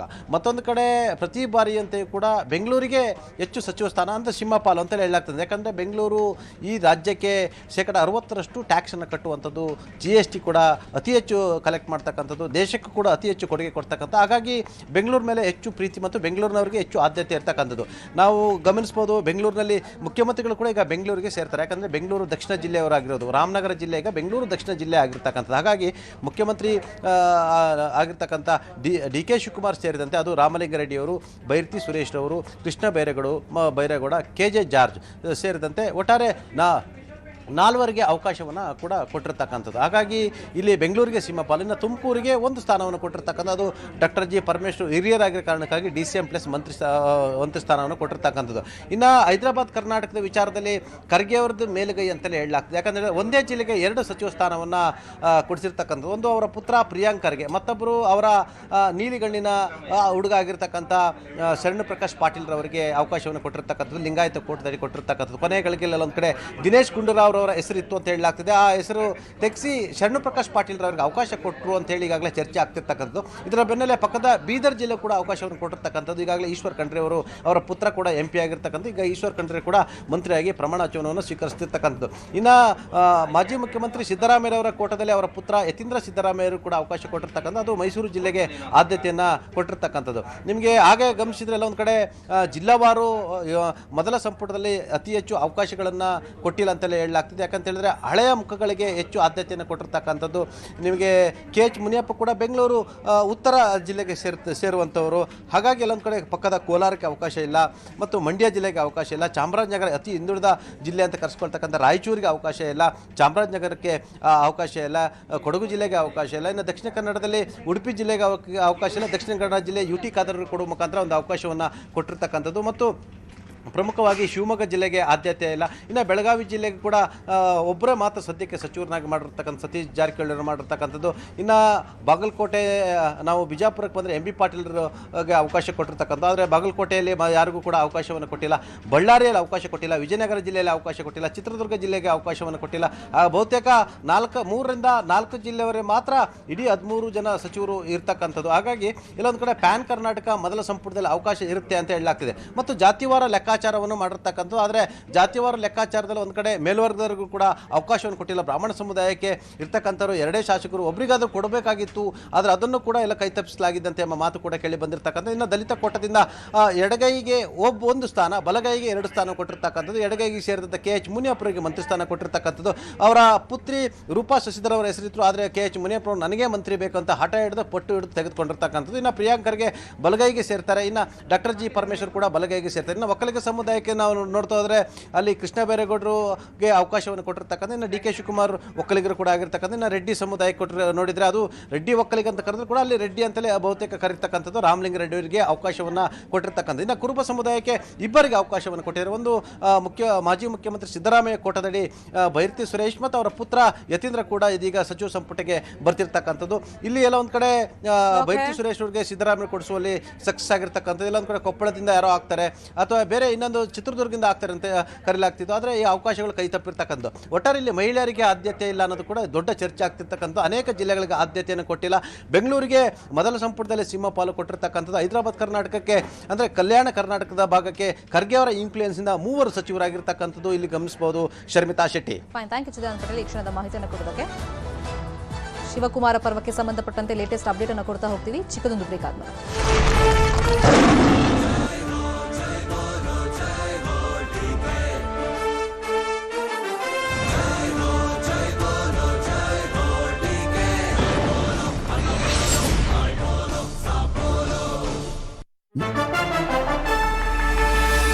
ಸಿಎಂ ಆಗಿ DK ಶಿವಕುಮಾರ್ ಪಟ್ಟಾಭಿಷೇಕಕ್ಕೆ ಕೌಂಟ್ ಡೌನ್ ಶುರುವಾಗಿದೆ. ಸಂಜೆ ಎಕ್ಸಾಕ್ಟ್ ಆಗಿ 4:05 ಮುಹೂರ್ತ ನಿಗದಿ ಆಗಿದೆ. DK ಜೊತೆಯಲ್ಲಿ 14 ಸಚಿವರು ಪ್ರಮಾಣ ವಚನ ಸ್ವೀಕಾರ ಮಾಡ್ತಾರೆ. ಈ ಬಗ್ಗೆ ಮಾಹಿತಿ ಇದೆ. ದೊಡ್ಡ ಸಂಖ್ಯೆಯಲ್ಲಿ ತನ್ನ ಅಭಿಮಾನಿಗಳು ಸೇರಿದಂಥ ಫಸ್ಟ್ ಫ್ಲೋರಲ್ಲಿ ಬಂದು ಅಲ್ಲಿಂದ ಕೈ ಮುಗಿತಾರೆ. ಆ ಸ್ವರೂಪದಲ್ಲೇ ನಿಯೋಜಿತ ಮುಖ್ಯಮಂತ್ರಿ DK ಶಿವಕುಮಾರ್ ಅವ್ರನ್ನೀಗ ಡಾಕ್ಟರ್ ಜಿ ಪರಮೇಶ್ವರ್ ಅವರು ಕೂಡ ಭೇಟಿಯಾಗಿದ್ದಾರೆ. ಸದಾಶಿವನಗರದ ನಿವಾಸದಲ್ಲಿ ಭೇಟಿಯಾಗಿ ಚರ್ಚೆಯನ್ನು ನಡೆಸಿದ್ದಾರೆ. ಡಾಕ್ಟರ್ ಜಿ ಪರಮೇಶ್ವರ್ ಅವರು ಭೇಟಿಯಾಗಿದ್ದಾರೆ. ಮಂತ್ರಿ ಸ್ಥಾನದ ಜೊತೆಗೆ ಉಪಮುಖ್ಯಮಂತ್ರಿ ಸ್ಥಾನದ ಹುದ್ದೆಯೂ ಕೂಡ ಅವರಿಗೆ ಸಿಗುವಂತಹ ನಿರೀಕ್ಷೆ ಇರುವಂಥದ್ದು. ಶಿವಕುಮಾರ್ ಅವರಿಗೆ ಅಭಿನಂದನೆಯನ್ನು ಶಾಸಕ ಪರಮೇಶ್ವರ್ ಅವರು ಸಲ್ಲಿಸಿದ್ದಾರೆ. ಈಗ ಉಳಿದಿರುವ 2 ವರ್ಷ, ಈಗ ಆಗಿರುವ 3 ವರ್ಷ ಆಗಿದೆ, ಉಳಿದಿರೋದು ಕೇವಲ 2 ವರ್ಷ. ಎಷ್ಟು ಸುಲಭ ಅಥವಾ ಎಷ್ಟು ಟಫ್ ಇರುತ್ತೆ ಅಥವಾ ಏನು ನಿರೀಕ್ಷೆಯನ್ನು ಮಾಡಬಹುದು? ಒಂದು ಪ್ರತಿಪಕ್ಷವಾಗಿ ನೀವು ಏನು ನಿರೀಕ್ಷೆಯನ್ನು ಮಾಡ್ತೀರಿ ಈ ಸರ್ಕಾರದಿಂದ ಅಂತ? ಪ್ರತಿಪಕ್ಷದ ಜೊತೆಗೆ ಒಬ್ಬ ಕರ್ನಾಟಕದ ನಾಗರಿಕನಾಗಿ ನನಗೆ ಹೊಸ ಮುಖ್ಯಮಂತ್ರಿ ಮೇಲೆ ಒಂದಷ್ಟು ಭರವಸೆಗಳಿರುತ್ತೆ, ಒಂದಷ್ಟು ಆಕಾಂಕ್ಷೆಗಳು ಕೂಡ ಇರುತ್ತೆ. ಇಲ್ಲಿವರೆಗೂ ಇವರೇ ಹೇಳ್ತಾ ಇದ್ದಾರೆ ಹೊಸ ಭರವಸೆ ಅಂತೇಳಿ. ಹಾಗಾದ್ರೆ ಈ 3 ವರ್ಷ ಭರವಸೆ ಇರಲಿಲ್ವಾ? ಅದು ಅವರೇ ಉತ್ತರ ಕೊಡಬೇಕು, DK ಶಿವಕುಮಾರ್ ಅವರೇ ಉತ್ತರ ಕೊಡಬೇಕು. ಮತ್ತು ಕೆಲವು ಏನು ಅನ್ಯಾಯಗಳು ಇಲ್ಲಿವರೆಗೂ ಆಯಿತು ಅದನ್ನು ಸರಿಪಡಿಸ್ತಕ್ಕಂಥ ಕೆಲಸಗಳು ಇವರಿಂದ ಆಗಬೇಕು ಅಂತಕ್ಕಂಥ ನಿರೀಕ್ಷೆಗಳಿದೆ. ಮುಖ್ಯಮಂತ್ರಿಗಳ ಆರ್ಥಿಕ ಸಲಹೆಗಾರ ಅಂತ ಬಸವರಾಜ ರಾಯರೆಡ್ಡಿ ಹೇಳಿದ್ದು ಕರ್ನಾಟಕದಲ್ಲಿ ಭ್ರಷ್ಟಾಚಾರದ ನಂಬರ್ 1 ಅಂತೇಳಿ. ಸರ್ಕಾರ ಬಂದು 15 ದಿವಸದಲ್ಲಿ BR ಪಾಟೀಲ್ ಅವರು 26 ಜನ MLAಗಳ ಸಪೋರ್ಟ್ ಇರ್ತಕ್ಕಂಥ ಲೆಟರ್ ಕೊಟ್ಟರು, ಭ್ರಷ್ಟಾಚಾರ ನಡೀತಾ ಇದೆ ಅಂತೇಳಿ. ಆ ಭ್ರಷ್ಟಾಚಾರವನ್ನು ನೀವು ನಿಲ್ಲಿಸ್ತೀರಾ? ಇವೆಲ್ಲ ಭರವಸೆಗಳು ನಾವು ಶಿವಕುಮಾರಿಂದ ಎಕ್ಸ್ಪೆಕ್ಟ್ ಮಾಡ್ತೇವೆ. ಯಾಕೆಂತ ಹೇಳಿದ್ರೆ ಬ್ರಹ್ಮಾಂಡ ಭ್ರಷ್ಟಾಚಾರ ಅಂತೇಳಿ ನೀವೇ ಹೇಳ್ಕೊಂಡ್ಬಂದಿದ್ದು, ಅದನ್ನು ನಿಲ್ಲಿಸ್ತಕ್ಕಂಥ ಪ್ರಯತ್ನ ಮಾಡ್ತೀರಾ? ನಮ್ಮ ಜೊತೆ ಈಗ ಸತೀಶ್ ಜಾರಕಿಹೊಳಿ ಇರುವಂತದ್ದು, ಅವರನ್ನೇ ಮಾತಾಡಿಸ್ತೀನಿ. ಸರ್, ಪ್ರಮುಖವಾಗಿ ನೀವು ಹಿಂದೆ ಕೂಡ ಮಾತಾಡ್ತಾ ಇದ್ದೀರಿ, ನಾಯಕತ್ವ ಬದಲಾವಣೆ ಆಗಬೇಕು, ಇದು ಬೇಗ ತೀರ್ಮಾನ ಆಗಬೇಕು ಅಂತ. ಕೊನೆಗೆ ಈಗ ಡಿ.ಕೆ. ಶಿವಕುಮಾರ್ ಅವರು ಮುಖ್ಯಮಂತ್ರಿಯಾಗಿ ಪ್ರಮಾಣವಚನ ಸ್ವೀಕಾರ ಮಾಡ್ತಾ ಇರುವಂತದ್ದು, ಈ ವಿಚಾರವಾಗಿ ಹೇಳುವಂಥದ್ದು. ತೀರ್ಮಾನ ಆಗಿದೆ, ಒಳ್ಳೆ ಬೆಳವಣಿಗೆ ಪಕ್ಷದಲ್ಲಿ ಆಗಿದೆ. ಸೊ ವೇಟ್ ಮಾಡೋಣ. ಮುಖ್ಯಮಂತ್ರಿಗಳಾಗಿ ಶಿವಕುಮಾರ್ ಪ್ರಮಾಣವಚನ ಸ್ವೀಕಾರ ಮಾಡ್ತಾರೆ. ಅವ್ರ ಮುಂದೆ ಸಾಕಷ್ಟು ಸವಾಲುಗಳಿದೆ, ಅದನ್ನು ಮೀರೆಲ್ಲ ಮುಂದೆ ಹೋಗ್ತಾರೆ. 28ರಲ್ಲಿ ಮತ್ತೆ ಅವ್ರ ನೇತೃತ್ವದಲ್ಲಿ ಸರ್ಕಾರ ಬರುತ್ತೆ ಅಂತ ಆಸೆ ನಮಗಿದೆ. ಸರ್, ನೀವು ಕೂಡ ಒಂದು ಸಚಿವ ಆಕಾಂಕ್ಷಿ, ಜೊತೆಗೆ KPCC ಅಧ್ಯಕ್ಷರಾಗಬೇಕು ಅನ್ನೋ ನಿಟ್ಟಿನಲ್ಲಿ ಇರುವಂತದ್ದು. ನೀವು ಕೂಡ ದೆಹಲಿಗೆ ಹೋಗಿದ್ರಿ, ಏನು ಚರ್ಚೆಗಳಾಗಿರುವಂತದ್ದು, ಹೈಕಮಾಂಡ್ ಮುಂದೆ ನೀವು ಹೇಳಿರುವಂತದ್ದು ವಿಚಾರ? ಎಲ್ಲ ಮುಖಂಡರನ್ನು ಕರೆದಿದ್ದಾರೆ, ಕೇಳಿದ್ದಾರೆ, ಅವರವರ ಅಭಿಪ್ರಾಯ ಪಡೆದಿದ್ದಾರೆ. ಸೊ ನೋಡೋಣ ಯಾವ ರೀತಿ ಅಂತಿಮವಾಗಿ ಪಕ್ಷ ಯಾರ್ಯಾರಿಗೆ ಹುದ್ದೆ ಕೊಡ್ತೈತೆ, ಯಾವ ಥರ ಬಳಸ್ಕೊಳ್ತೈತೆ ಕಾದ್ ನೋಡೋಣ. ಪಕ್ಷ ಅದೆಲ್ಲ ಅನುಭವ ಇದೆ ಅವರಿಗೆ. ಸರ್, ಹಾಗಾದ್ರೆ ಇವತ್ತು ಸಚಿವರಾಗಿ ನೀವು ಕೂಡ ಪ್ರಮಾಣವಚನ ಮಾಡ್ತಾ ಇರುವಂತದ್ದು ನಿಟ್ಟಿನಲ್ಲಿ ಹೆಸರಿರುವಂತದ್ದು ಹೇಗೆ ಅಂತ, KPCC ಲೇಟಾಗಿ ಆಗುತ್ತಾ ಹೇಗೆ ಅಂತ? ಸರ್ ಗೊತ್ತಿಲ್ಲ, ಯಾವ್ದು ಕೊಡ್ತಾರೋ ಗೊತ್ತಿಲ್ಲ. ಇನ್ನು ಮಟ್ಟ ಯಾವ್ದು ಅಧಿಕೃತವಲ್ಲ, ಬಂದ್ಮ್ಯಾಗ ನಿಮ್ಗೆ ಹೇಳ್ತೀನಿ. ಸರ್, DCMಗಳದ್ದು ತುಂಬಾ ಚರ್ಚೆಯಲ್ಲಿರುವಂತ, ನೀವು ಕೂಡ ಸಮುದಾಯವಾರು ಕೊಡಬೇಕು ಅಂತ ಅವ್ರು ಹೇಳಿರುವಂತದ್ದು, ಆ ಬಗ್ಗೆ ನೀವು ಹೈಕಮಾಂಡ್ ಗಮನಕ್ಕೆ ತರುವಂತದ್ದು, ಅವರು ಅದರ ಬಗ್ಗೆ ಏನು ಅಭಿಪ್ರಾಯವನ್ನು ವ್ಯಕ್ತಪಡಿಸಿದ್ದಾರೆ? ನೋಡೋಣ, ಅದನ್ನು ಚರ್ಚೆ ಮಾಡೋಣ. ಅದನ್ನು ಈಗೂ ಕೊಡ್ಬೋದು, ಆಮ್ಯಾಗ ಕೂಡ ಕೊಡ್ಬೋದು. ಈಗ ಕೊಡ್ಬೇಕಂತೇನಿಲ್ಲ, ಅನುಕೂಲ ಆದ್ರೆ ಕೊಡೋಣ. ಸರ್, ಇವತ್ತು ಎಷ್ಟು ಜನ ಸೀನಿಯರ್ಸ್ ಮಾತ್ರ, ಹೊಸಬ್ರಿಗೆ ಅವಕಾಶ ಇರುವಂತ? ಸರ್, ಸೀನಿಯರ್ಸ್ ಮಾತ್ರ.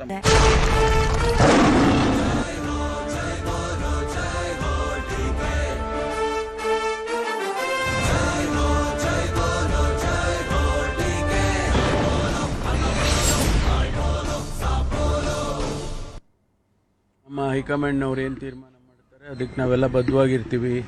ಹೈಕಮಾಂಡ್ನವ್ರ ತೀರ್ಮಾನ ಅಂತಲೇ ಹೇಳ್ಕೊಂಡು ಬಂದಿದೆ. ಹಾಗಾಗಿ ನಿಜ ಮುಖ್ಯಮಂತ್ರಿ ಆಗಬೇಕು ಅಂಥೇಳಿ ನನಗೂ ಕೂಡ ಆಸೆ ಇತ್ತು. ಆದರೆ ಹೈಕಮಾಂಡ್ನವರು ಏನು ತೀರ್ಮಾನ ಮಾಡ್ತಾರೆ ಅದನ್ನು ನಾವು ಪಕ್ಷದ ಶಿಸ್ತಿನ ಸಿಪಾಯಿಗಳಾಗಿ ಒಪ್ಕೋಬೇಕಾಗ್ತದೆ. ಆ ರೀತಿ ಅವರಿವತ್ತು ನನಗೆ ಉಪಮುಖ್ಯಮಂತ್ರಿ ಮಾಡಿದ್ದಾರೆ ಅಂತ ಹೇಳಿದರೆ ನಾನು ಅದನ್ನು ಒಪ್ಪಿದ್ದೇನೆ. ಜನಗಳಿಗೆ ಕೆಲಸ ಮಾಡೋದಕ್ಕೆ, ರಾಜ್ಯದ ಕೆಲಸ ಮಾಡೋದಕ್ಕೆ ಅವಕಾಶ ಅಂತೇಳಿ ಅನ್ಕೊಳ್ತೇನೆ. ಸರ್, ನಿಮಗೆ ಈ ಉಪಮುಖ್ಯಮಂತ್ರಿ ಪಟ್ಟ ತೃಪ್ತಿ ಇದೆನಾ ಅಂತ? ಯಾಕಂದ್ರೆ ಮುಖ್ಯಮಂತ್ರಿ ರೇಸಲ್ಲಿ ಇರೋರು ನೀವು, ಉಪಮುಖ್ಯಮಂತ್ರಿ ಒಂದು ಹೆಜ್ಜೆ ಹಿಂದೆ ಬಂದಿದ್ದೀರಾ, ನಿಮ್ಗೆ ತೃಪ್ತಿ ಇದೆನಾ ಅಂತ? ನೋಡಿ, ಜನಗಳ ಸೇವೆ, ರಾಜ್ಯದ ಸೇವೆಯನ್ನು ಮಾಡೋದಕ್ಕೆ ಯಾವ ಸ್ಥಾನ ಆದರೂ ಒಳ್ಳೇದಲ್ವಾ, ಅದೊಂದು ಅವಕಾಶ. ಹಾಗಾಗಿ ಉಪಮುಖ್ಯಮಂತ್ರಿ ಸ್ಥಾನದಲ್ಲಿ ಇದ್ಕೊಂಡು ಕೆಲಸ ಮಾಡಬಹುದಲ್ವಾ. ಆ ರೀತಿ ಕಡೆಗಣಿಸುವಂತ ಪ್ರಶ್ನೆನೇ ಇಲ್ಲ. ಸಂದೇಶ ಸಹಜವಾಗಿ ಆ ರೀತಿ ಹೋಗುತ್ತೆ. ಯಾಕೆಂದ್ರೆ ಇಲ್ಲ, ಕಡೆಗಣಿಸಿದ್ರಿ ಅಂತಕ್ಕಂಥದ್ದು ಒಂದು ಅಪವಾದ. ಕಡೆಗಣಿಸುವಂತ ಪ್ರಶ್ನೆನೇ ಇಲ್ಲ. ಯಾಕೆಂದ್ರೆ ಇದೆಲ್ಲ ಅವಕಾಶಗಳು ಒಬ್ಬೊಬ್ಬರಿಗೆ ಒಂದೊಂದು ಅವಕಾಶವನ್ನು ಕೊಟ್ಟು ಪಕ್ಷವನ್ನು ಮುಂದಕ್ಕೆ ತಗೊಂಡು ಹೋಗೋದಕ್ಕೆ ಮಾಡ್ತಾರೆ. ಆ ರೀತಿ ಇವತ್ತು ನನಗೆ ಅವಕಾಶ ಕೊಟ್ಟಿದ್ದಾರೆ. ಅದರಿಂದ ಅವರಿಗೆ ಮತ್ತೆ ಧನ್ಯವಾದಗಳನ್ನು. ಮುಖ್ಯಮಂತ್ರಿ ಆಗೋ ಪ್ರಕ್ರಿಯೆ ಮುಂದೂಡಲಾಗಿದೆ ಅಂತ ಅರ್ಥ ಮಾಡ್ಕೊಳ್ಬಹುದಾ? ಆ ರೀತಿ ಸದ್ಯದ ಪರಿಸ್ಥಿತಿಯಲ್ಲಿ ಯಾವುದು ಆ ರೀತಿ ಇರೋದಿಲ್ಲ. ಈಗ ಸಿದ್ದರಾಮಯ್ಯ ಅವರು CWC ಮೆಂಬರ್ ಆಗಿದ್ದಾರೆ ಸರ್, ಅವರಿಗೂ ಅಭಿನಂದನೆ ಸಲ್ಲಿಸ್ತೇನೆ. ನಮ್ಮ ಹಿರಿಯರೆಲ್ಲ ಸೇರಿ ಅವರಿಗೆ ಒಂದು ಹೈಕಮಾಂಡ್ನವರು ಅವರಿಗೆ CWC ಸದಸ್ಯರನ್ನು ಮಾಡಿದ್ದಾರೆ. ಅದಕ್ಕೂ ಕೂಡ ನಾನು ಧನ್ಯವಾದಗಳನ್ನು ಹೇಳ್ತೇನೆ. ಈಗ ಮುಂದಿನ ದಿನದಲ್ಲಿ ಸಿದ್ದರಾಮಯ್ಯ ಅವರು ರಾಷ್ಟ್ರ ರಾಜಕಾರಣದಲ್ಲೇ ಮುಂದುವರಿತಾರೆ ಸರ್, ಅಥವಾ ರಾಜಕಾರಣದಲ್ಲಿ ಸಕ್ರಿಯವಾಗಿರ್ತಾರೆ? ಅಲ್ಲ, ಅದನ್ನ ಅವರಿಗೆ ಕೇಳಬೇಕು ನೀವು. ಸರ್, ಗೃಹ ಸಚಿವರಾಗಿ ಯಶಸ್ವಿಯಾಗಿ ಖಾತೆ ನಿರ್ವಹಿಸಿದ್ರಿ. ಈಗ ಯಾವ ಖಾತೆ ಕೊಡ್ತಾರೆ ಅಂತ ನನಗೆ ಇನ್ನೂ ಗೊತ್ತಿಲ್ಲ. ಯಾವ ಖಾತೆ ಕೊಟ್ಟರು ಕೆಲಸ ಮಾಡ್ತೀನಿ. ಯಾವ ಖಾತೆ ಕೊಟ್ಟರು ಮುಂದುವರೆದ್ರೆ ಅದರಲ್ಲೇ ಕೆಲಸ ಮಾಡ್ತೀನಿ. ಇಲ್ಲ ಅಂದ್ರೆ ಬೇರೆ ಖಾತೆ ಕೊಟ್ಟರೆ ಆ ಖಾತೆಯಲ್ಲಿ ಕೆಲಸ ಮಾಡ್ತೀನಿ. Thank you. ಇದು ಪರಮೇಶ್ವರ್ ಅವರ ಮಾತು. ಈಗಲೂ ಅಷ್ಟೇ ಮುಖ್ಯಮಂತ್ರಿ ಆಸೆಯನ್ನ ಪರಮೇಶ್ವರ್ ಅವರು ಹೇಳಿದ್ದಾರೆ. ರಾಜ್ಯದ 230 ಬಸ್ ನಿಲ್ದಾಣಗಳಲ್ಲಿ ಪದಗ್ರಹಣದ ಲೈವ್ ಅನ್ನ ಅಲ್ಲಿನ ಸಾರ್ವಜನಿಕರು ನೋಡಬಹುದಾಗಿದೆ. ಶಿಡ್ಲಘಟ್ಟದ ಬಸ್ ನಿಲ್ದಾಣದಲ್ಲಿ ನ್ಯೂಸ್ 18 ವೀಕ್ಷಣೆಯನ್ನ ಮಾಡಿದ್ದಾರೆ. ಬೃಹತ್ ಸ್ಕ್ರೀನ್ ನಲ್ಲಿ ಜನ ಬೆಳಗ್ಗಿನಿಂದ ಏನೆಲ್ಲ ವಿದ್ಯಮಾನಗಳು ನಡೀತಾ ಇದೆ, ಪದಗ್ರಹಣ, ಸೊ ಎಲ್ಲವನ್ನು ಕೂಡ ವೀಕ್ಷಣೆ ಮಾಡ್ತಾ ಇದ್ದಾರೆ. DKಶಿ ಪಟ್ಟಾಭಿಷೇಕವನ್ನ ಜನ ಕಣ್ತುಂಬಿಕೊಳ್ಳೋದಕ್ಕೆ ವ್ಯವಸ್ಥೆಗಳಾಗಿದೆ. ಬೃಹತ್ ಸ್ಕ್ರೀನ್ಗಳಲ್ಲಿ ನ್ಯೂಸ್ 18 ಅನ್ನ ಜನ ನೋಡ್ತಾ ಇದ್ದಾರೆ. 230ಕ್ಕೂ ಅಧಿಕ ಕಡೆಗಳಲ್ಲಿ ವ್ಯವಸ್ಥೆಗಳಾಗಿದೆ. ಎಸ್ಪೆಷಲಿ ಜನನಿಬಿಡ ಪ್ರದೇಶಗಳು ಅಂತಂದ್ರೆ ಅದು ಬಸ್ ನಿಲ್ದಾಣ. ಸೊ ಅಲ್ಲಿ ಜನರಿಗೆ ಬೃಹತ್ ಪರದೆಗಳ ಮುಖೇನ ಅವಕಾಶವನ್ನ ಮಾಡಿಕೊಡಲಾಗಿದೆ. ಅಲ್ಲಿ ನ್ಯೂಸ್ 18 ಅನ್ನ ಜನ ವೀಕ್ಷಣೆ ಮಾಡ್ತಾ ಇದ್ದಾರೆ. ಇದು ಚಿಕ್ಕಬಳ್ಳಾಪುರದ ಶಿಡ್ಲಘಟ್ಟದಲ್ಲಿ ಬೃಹತ್ ಸ್ಕ್ರೀನ್ಗಳನ್ನು ಅಳವಡಿಕೆ ಮಾಡಿ ಜನ ಅಲ್ಲಿ ನ್ಯೂಸ್ 18 ವೀಕ್ಷಣೆ ಮಾಡ್ತಿರುವಂಥ ದೃಶ್ಯಗಳನ್ನು ಗಮನಿಸ್ತಾ ಇದ್ದೀವಿ. 230 ಬಸ್ ನಿಲ್ದಾಣಗಳಲ್ಲಿ ಪದಗ್ರಹಣ ಲೈವ್ ಅನ್ನ ಸಾರ್ವಜನಿಕರಿಗೆ ತೋರಿಸಲಾಗ್ತಾ ಇದೆ. ಅದಕ್ಕೆ ಬೇಕಾದಂಥ ವ್ಯವಸ್ಥೆಗಳಾಗಿದೆ. ಸಂಜೆ 4:05 ಸರಿಯಾಗಿ ರಾಜ್ಯದ ನೂತನ ಮುಖ್ಯಮಂತ್ರಿಯಾಗಿ ಡಿಕೆ ಶಿವಕುಮಾರ್ ಅವರು ಪದಗ್ರಹಣವನ್ನ ಮಾಡ್ತಾ ಇದ್ದಾರೆ. ಇನ್ನು ಸಿಎಂ ಆಗಿ ಡಿಕೆ ಶಿವಕುಮಾರ್ ಪ್ರಮಾಣ ವಚನ ಸ್ವೀಕಾರಕ್ಕೆ ಕೌಂಟ್ ಡೌನ್ ಶುರುವಾಗಿದೆ. ಆಹ್ವಾನಿತರೆಲ್ಲ ಬರ್ತಾ ಇದ್ದಾರೆ. ಪದಗ್ರಹಣಕ್ಕೆ ರಣದೀಪ್ ಸಿಂಗ್ ಸುರ್ಜೇವಾಲಾ ಬಂದಿದ್ದಾರೆ, ರಾಜ್ಯ ಕಾಂಗ್ರೆಸ್ ಉಸ್ತುವಾರಿ. ಏರ್ಪೋರ್ಟ್ನಿಂದ ಲೋಕಭವನದತ್ತ ಸುರ್ಜೇವಾಲಾ ತೆರಳುತ್ತಾ ಇದ್ದಾರೆ. ವಿಐಪಿಗಳಿಗೆ ಪಾಸ್ ವಿತರಣೆಯಾಗಿದೆ. ಪಾಸ್ ಇದ್ರಷ್ಟೇ ಅಲ್ಲ ಅವಕಾಶ. ಏರ್ಪೋರ್ಟ್ನಿಂದ ಲೋಕಭವನದತ್ತ ಸುರ್ಜೇವಾಲಾ ಅವರು ತೆರಳುತ್ತಾ ಇದ್ದಾರೆ. ಇನ್ನು ಸಂಚಾರ ಮಾರ್ಗದಲ್ಲೂ ಒಂದಿಷ್ಟು ಬದಲಾವಣೆಯನ್ನ ಮಾಡಲಾಗಿದೆ. ಸುಮಾರು 2,500ಕ್ಕೂ ಅಧಿಕ ಪೊಲೀಸರನ್ನ ಭದ್ರತೆಗೋಸ್ಕರ ನಿಯೋಜನೆ ಮಾಡಲಾಗಿದೆ. ದೃಶ್ಯಗಳು ಗಮನಿಸ್ತಾ ಇದ್ದೀವಿ. ಅವರು ಏರ್ಪೋರ್ಟ್ಗೆ ಬಂದಿಳಿತಾ ಇದ್ದಂಗೆ ಕಾಂಗ್ರೆಸ್ನ ಕಾರ್ಯಕರ್ತರು, ಪಕ್ಷದ ಮುಖಂಡರು ಅವರಿಗೆ ಆತ್ಮೀಯವಾಗಿ ಸ್ವಾಗತವನ್ನ ಕೋರಿದ್ದಾರೆ. ಇದೀಗ ಏರ್ಪೋರ್ಟ್ನಿಂದ ನೇರವಾಗಿ ಲೋಕಭವನದತ್ತ ಸುರ್ಜೇವಾಲಾ ಅವರು ತೆರಳುತ್ತಾ ಇದ್ದಾರೆ. ಕೆಲವೇ ಹೊತ್ತಲ್ಲಿ ರಾಹುಲ್ ಗಾಂಧಿ ಅವರು ಕೂಡ ಬರ್ತಾರೆ. ಅವರು ಕೂಡ ಪದಗ್ರಹಣ ಕಾರ್ಯಕ್ರಮದಲ್ಲಿ ಇವತ್ತು ಪಾಲ್ಗೊಳ್ತಾರೆ. ಲೋಕಭವನದ ಸುತ್ತಮುತ್ತ ರೇಸ್ ಕೋರ್ಸ್ ರೋಡ್ ಅನ್ನ 12 ಗಂಟೆ ನಂತರನೇ ಅಲ್ಲಿ ಸಂಚಾರದಲ್ಲಿ ಒಂದಿಷ್ಟು ಬದಲಾವಣೆ ಮಾಡಲಾಗಿದೆ. ಕೆಲವೊಂದು ರೋಡ್ಗಳಲ್ಲಿ ನಿರ್ಬಂಧವನ್ನು ಕೂಡ ಆಲ್ರೆಡಿ ವಿಧಿಸಲಾಗಿದೆ.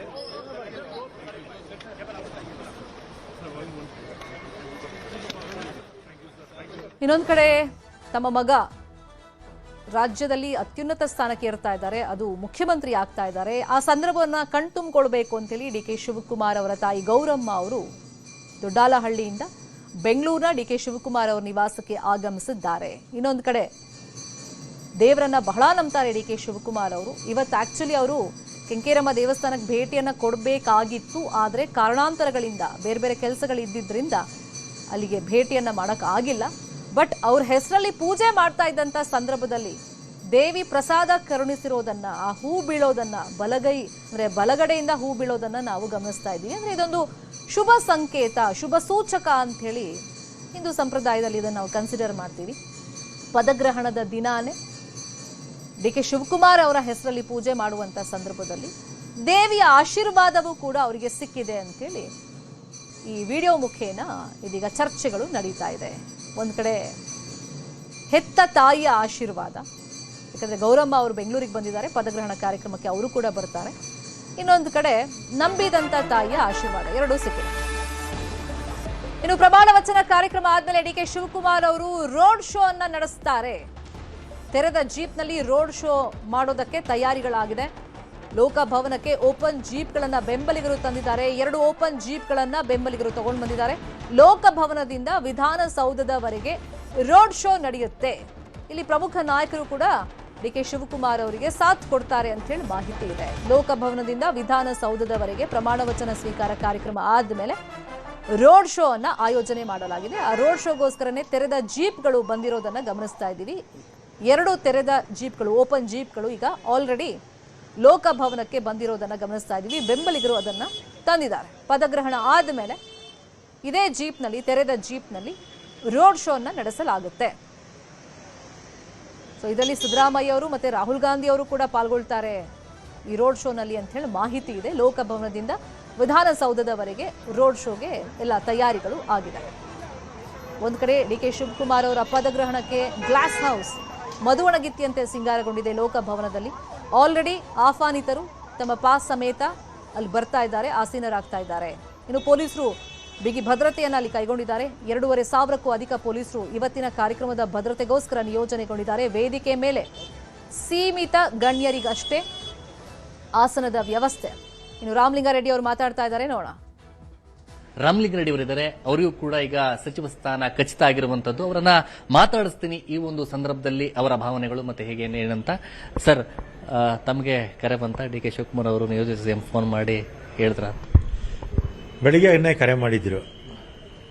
4 ಗಂಟೆಗೆ ಬನ್ನಿ ಅಂತ ಹೇಳಿದ್ದಾರೆ ಪ್ರಮಾಣವಚನ. ಸರ್, ನಿರೀಕ್ಷೆ ಸಹಜ. ಹಿರಿಯ ನಾಯಕರು ನೀವು ಕೂಡ ನಿರೀಕ್ಷೆ ಸಹಜ. ಈಗ ಯಾವ ಖಾತೆಯನ್ನ ನೀವು ಇದು ಮಾಡ್ತಾ ಇದ್ದೀರಿ? ಹಿಂದೆ ಇರುವಂತ ಖಾತೆನ ಪೂರ್ಣ ಮಾಡುವಂತದ್ದ ಅಥವಾ ಹೊಸ ಖಾತೆ ಕೊಟ್ಟರೆ ಅದನ್ನ ನಿಭಾಯಿಸ್ತೀನಿ ಅನ್ನೋದು? ಯಾಕಂದ್ರೆ ನೀವು ಹಿಂದೆ ಹೋಮ್ ಮಿನಿಸ್ಟರ್ ಆಗಿದ್ದಂಥವ್ರು, ಇವೆಲ್ಲ ಕೂಡ ಮಾಡಿದಂಥವ್ರು. ಅದ್ರ ಬಗ್ಗೆ ನಿಮ್ಮ ಅಪೇಕ್ಷೆ? ಈಗ 8 ಸಲ ಗೆದ್ದಿದ್ದೀನಿ, ಇದು 6ನೇ ಸಲ ಮಿನಿಸ್ಟರ್ ಆದರೆ ನಮ್ಮ ಸೀನಿಯಾರಿಟಿಗೆ ತಗ್ನ ಯಾವುದಾದ್ರೂ ಕೊಡಲಿ ಅಂತ ಹೇಳಿದ್ದೀನಿ ಅಷ್ಟೇ. ಇಂಥದ್ದೇ ಖಾತೆ ಅಂತ ನಾನು ಯಾವತ್ತೂ ಕೇಳೋಕ್ಕೋಗಲ್ಲ. ಆದರೆ ಸೀನಿಯಾರಿಟಿ ಇರುತ್ತಲ್ಲ, ಅದ್ರ ಪ್ರಕಾರ ಕೊಡಿ ಅಂತ ಹೇಳಿದ್ದೀನಿ. ಹೋದ ಸಲ ಆ ಲೋಪ ಆಗಿತ್ತು, ಅದನ್ನು ಈ ಸಲ ಸರ್ವ್ ಮಾಡ್ತಾರೆ ಅಂತ ತಿಳ್ಕೊಳ್ತೀನಿ. ಅಂದ್ರೆ ಈಗ ಇರುವಂತ ಖಾತೆಗಳನ್ನ ಬಿಟ್ಟು ಬೇರೆ ಖಾತೆ ಕೊಡ್ತಾರೆ ಅಂತ, ಅದ್ರ ಬಗ್ಗೆ ಏನಾದ್ರು ಹೈಕಮಾಂಡ್ ಗಮನ ತರುವಂತದ್ದಾಗಿರ್ಬೋದು, ಸ್ಟೇಟ್ ಲೀಡರ್ಸ್ ಹತ್ರ ಮಾತನಾಡುವಂಥದ್ದು? ನಾನು ಯಾರ ಹತ್ರನೂ ಕೇಳಲಿಲ್ಲ, ಹೈಕಮಾಂಡ್ಗೂ ಕೇಳಲಿಲ್ಲ. ಆದರೆ ಹೈಕಮಾಂಡು ಮತ್ತು ನಮ್ಮ ರಾಜ್ಯದ ಮುಖ್ಯಮಂತ್ರಿಗಳು ಅವ್ರ ಜವಾಬ್ದಾರಿ. ಸೀನಿಯರ್ಸ್ಗೆ ಏನು ಸ್ಥಾನಮಾನ ಕೊಡಬೇಕೋ ಅವ್ರಿಗೆ ಬಿಟ್ಟಿರ್ತಕ್ಕಂಥದ್ದು. ಸಹಜವಾಗಿ ನಾವು ಕೂಡ ನೋಡ್ತಾ ಇದ್ವಿ, ದೆಹಲಿಗೆ ಎಲ್ಲ ನಾಯಕರು, ಈಗ ಯಾರು ಆಕಾಂಕ್ಷಿಗಳಿದ್ರು ಎಲ್ಲರೂ ಕೂಡ ಡೆಲ್ಲಿಗೆ ಹೋಗ್ತಾ ಇದ್ರು, ಬರ್ತಾ ಇಲ್ಲಿ ಹೋಗಿ ನಿಯೋಜಿತ CM ಆಗಿರ್ಬೋದು ಭಾವಿಸಿ, ಅಂದರೆ ಸಿದ್ದರಾಮಯ್ಯವ್ರನ್ನ ಮೀಟ್ ಆಗಿರುವಂಥದ್ದಾಗಿರ್ಬೋದು. ಆದರೆ ರಾಮಲಿಂಗಾರೆಡ್ಡಿ ಎಲ್ಲೂ ಕೂಡ ಹೋಗಿಲ್ಲ, ಯಾರನ್ನು ಕೂಡ ಭೇಟಿ ಮಾಡಲಿಲ್ಲ. ಹೇಗೆ ಅಂತಂದ್ರೆ ತಮ್ಮ ಕೆಲಸವನ್ನ ನೋಡ್ಕೊಡ್ಲಿ, ಸೀನಿಯರಿಟಿ ನೋಡ್ಕೊಡ್ಲಿ ಅನ್ನೋ ರೀತಿಯನ್ನು? ಇದೇನು ಮೊದಲನೇ ಸಲ ಅಲ್ವಲ್ಲ ಮಿನಿಸ್ಟರ್ ಆಗ್ತಿರೋದು. ಹಿಂದೆ ವೀರಪ್ಪ ಮೊಯ್ಲಿ ಅವ್ರ ಕಾಲದಿಂದಲೂ ಕೂಡ ಮಂತ್ರಿ ಆಗ್ತಾ ಇದ್ದೀನಿ. ಯಾವ ಕಾಲದಲ್ಲೂ ಕೂಡ ಲಾಬಿ ಮಾಡೋಕ್ಕೆ ಹೋಗಲಿಲ್ಲ. ಹೋದ ಸಲ ಸ್ವಲ್ಪ ನಮ್ಮ ಸೀನಿಯಾರಿಟಿಗೆ ತಕ್ಕನಾಗೆ ಪೋರ್ಟ್ಫೋಲಿಯೋ ಕೊಟ್ಟಿಲ್ಲ ಅಂತ ಅಸಮಾಧಾನ ಆಯಿತು ಅಷ್ಟೇ. ಅಷ್ಟು ಬಿಟ್ಟರೆ ಮಿನಿಸ್ಟ್ರಿಗೆ ಲಾಬಿ ಮಾಡೋದು, ಪೋರ್ಟ್ಫೋಲಿಯೋಗೆ ಲಾಬಿ ಮಾಡೋದು ಏನೇ ಇಲ್ಲ. ನನ್ನ ಸೀನಿಯಾರಿಟಿಗೆ ತಕ್ಕನಾಗಿ ಯಾವುದಾದ್ರೂ ಕೊಡಲಿ, ಯಾವುದಾದ್ರೂ ಇಲಾಖೆ ಕೊಡಲಿ ಅಂತ ಹೇಳಿದ್ದೀನಿ ಅಷ್ಟೇ. ಅದು ಬಿಟ್ಟರೆ ಅದ್ರ ಬಗ್ಗೆ ಏನಾದ್ರು ಪೋರ್ಟ್ಫೋಲಿಯೋ ಚೇಂಜಸ್ ಮಾಡೋಂಥದ್ರ ಬಗ್ಗೆ ಏನಾದ್ರು ಸರ್ ತಮ್ಮ ಖಾತೆ ಎಲ್ಲ ಮಾಹಿತಿ ಇಲ್ಲ. ಅದು ಮಾಡ್ತಾರೆ ಅನ್ನೋ ನಂಬಿಕೆ ಇದೆಯಾ ಸರ್? ಚೇಂಜಸ್ ಮಾಡ್ತಾರೆ ಅನ್ನೋ ನಂಬಿಕೆ? ಮಾಡ್ತಾರೆ. ಯಾವ ಸರ್ ನೀವು ನಿರೀಕ್ಷೆ ಮಾಡುವಂತಾರೆ? ಇಂಥ ಖಾತೆ ಕೊಟ್ಟರೆ ನಾನು ಅದನ್ನು ನಿಭಾಯಿಸ್ತೀನಿ ಅನ್ನೋದ್ರ ಬಗ್ಗೆ ಏನಾದ್ರು? ಇಲ್ಲ, ಆ ಥರ ಏನೂ ಇಲ್ಲ. ಯಾವುದಾದ್ರೂ ಕೊಡಲಿ, ಪರವಾಗಿಲ್ಲ. ಸರ್, ನೀವು ವೀರಪ್ಪ ಮೊಯ್ಲಿ ಕಾಲದಲ್ಲೂ ಕೂಡ ಅವರ ಕ್ಯಾಬಿನೆಟಲ್ಲಿ ಕೆಲಸ ಮಾಡ್ಕೊಂಡು ಬಂದಿದ್ರಿ ಅಂದರೆ, ಈಗ ಸಿದ್ದರಾಮಯ್ಯವ್ರ ಕಾಲದಲ್ಲಿ 2 ಟರ್ಮಲ್ಲಿ ನೀವು ಅವರ ಕ್ಯಾಬಿನೆಟಲ್ಲಿ ಇದ್ರಿ. ಈಗ ಶಿವಕುಮಾರ್ ಅವರು ನಿಮ್ಮ ಸಮಕಾಲೀನ ಅವ್ರ ಜೊತೆಯಲ್ಲೂ ಕೂಡ ನೀವು ಕೆಲಸ ಮಾಡ್ಕೊಂಡು ಬಂದಂಥವ್ರು, ಈಗ ಮುಖ್ಯಮಂತ್ರಿ ಆಗ್ತಾ ಇರುವಂಥದ್ದು, ಅವರ ಒಂದು ಕ್ಯಾಬಿನೆಟಲ್ಲಿ ನೀವು ಸಚಿವರಾಗ್ತಾ ಇರುವಂಥದ್ದು ಏನು ಅಂತ ಅಂದರೆ ಸವಾಲುಗಳು ತುಂಬ ದೊಡ್ಡದಿರುವಂಥದ್ದು. ಈ ಸಂದರ್ಭದಲ್ಲಿ ಮುಖ್ಯಮಂತ್ರಿ ಆಗ್ತಾರಂತ ಶಿವಕುಮಾರ್ ಅವರ ವಿಚಾರವಾಗಿ ಹೇಳುವಂಥದ್ದು? ಶಿವಕುಮಾರು ಜಿಲ್ಲಾ ಪಂಚಾಯತ್ ಸದಸ್ಯರಾಗಿದ್ದರು, ಆಗ ನಾನು ಕಾರ್ಪೊರೇಟರ್ ಆಗಿದ್ದೆ. ಅಂದರೆ ವಯಸ್ಸಲ್ಲಿ ನನಗಿಂತಲೂ ಚಿಕ್ಕವರು ಶಿವಕುಮಾರು. ಇಬ್ಬರು 85ರಲ್ಲಿ ಅಸೆಂಬ್ಲಿಗೆ ನಿಂತ್ವಿ, ಇಬ್ಬರು ಸೋತ್ವಿ. ಆಮೇಲೆ 89ರಿಂದ ಸತತವಾಗಿ ಇಬ್ಬರು ಕೂಡ ಗೆದ್ಕೊಂಡು ಬರ್ತಾ ಇದ್ದೀವಿ. ಶಿವಕುಮಾರು ಕೂಡ ಪಕ್ಷ ಸಂಘಟನೆಯಲ್ಲಿ ಯಾವತ್ತೂ ಕೂಡ ಎತ್ತಿದ ಕೈ. ಬರೀ ನಮ್ಮ ರಾಜ್ಯ ಅಂತಲ್ಲ, ನಮ್ಮ ದೇಶದಲ್ಲಿ ಮಹಾರಾಷ್ಟ್ರ, ಬೇರೆ ಬೇರೆ ರಾಜ್ಯಗಳಲ್ಲಿ ಸಮಸ್ಯೆ ಆದಂಥ ಸಂದರ್ಭದಲ್ಲಿ ಸಾಕಷ್ಟು ಟ್ರಬಲ್ ಶೂಟರ್ ಅಂತೀವಲ್ಲ, ಅದನ್ನು ಆ ಕೆಲಸವನ್ನು ಯಶಸ್ವಿಯಾಗಿ ಮಾಡಿದ್ದಾರೆ. ಮತ್ತು ಸಹಕಾರಿ ಇಲಾಖೆಯಲ್ಲಿದ್ದಾಗ, ಹಿಂದೆ ಇಂಧನ ಇಲಾಖೆಯಲ್ಲಿದ್ದಾಗ ಸೋಲಾರ್ ಇದೆಲ್ಲ ಮಾಡಿದ್ರಲ್ಲ, ಅದೇ ರೀತಿ ಬೆಂಗಳೂರು ಸಂಬಂಧಪಟ್ಟಾಗೆ ಫ್ಲೈಓವರ್ಸ್ ಮಾಡೋದಕ್ಕೆ ಸಾಕಷ್ಟು ಕನಸುಗಳನ್ನು ಅವರು ನಮ್ಮ ಮುಂದೆ ಇಟ್ಟಿದ್ದಾರೆ. ನೀರಾವರಿ ಕ್ಷೇತ್ರದಲ್ಲೂ ಸಾಕಷ್ಟು ಕೆಲಸ ಮಾಡಿದ್ದಾರೆ. ಮತ್ತು ಪಕ್ಷ ಸಂಘಟನೆಯಲ್ಲಿ ಕೂಡ ಅದು ಮೇಕೆದಾಟು ಇರ್ಬೋದು, ಮೆಂಬರ್ಶಿಪ್ ಇರ್ಬೋದು, ಅಥವಾ ಭಾರತ್ ಜೋಡೋ ಇರ್ಬೋದು, ಎಲ್ಲದರಲ್ಲೂ ಕೂಡ ಸಹಜವಾಗಿ ಸಂಘಟನೆಯಲ್ಲಿ ಎತ್ತಿದ ಕೈ.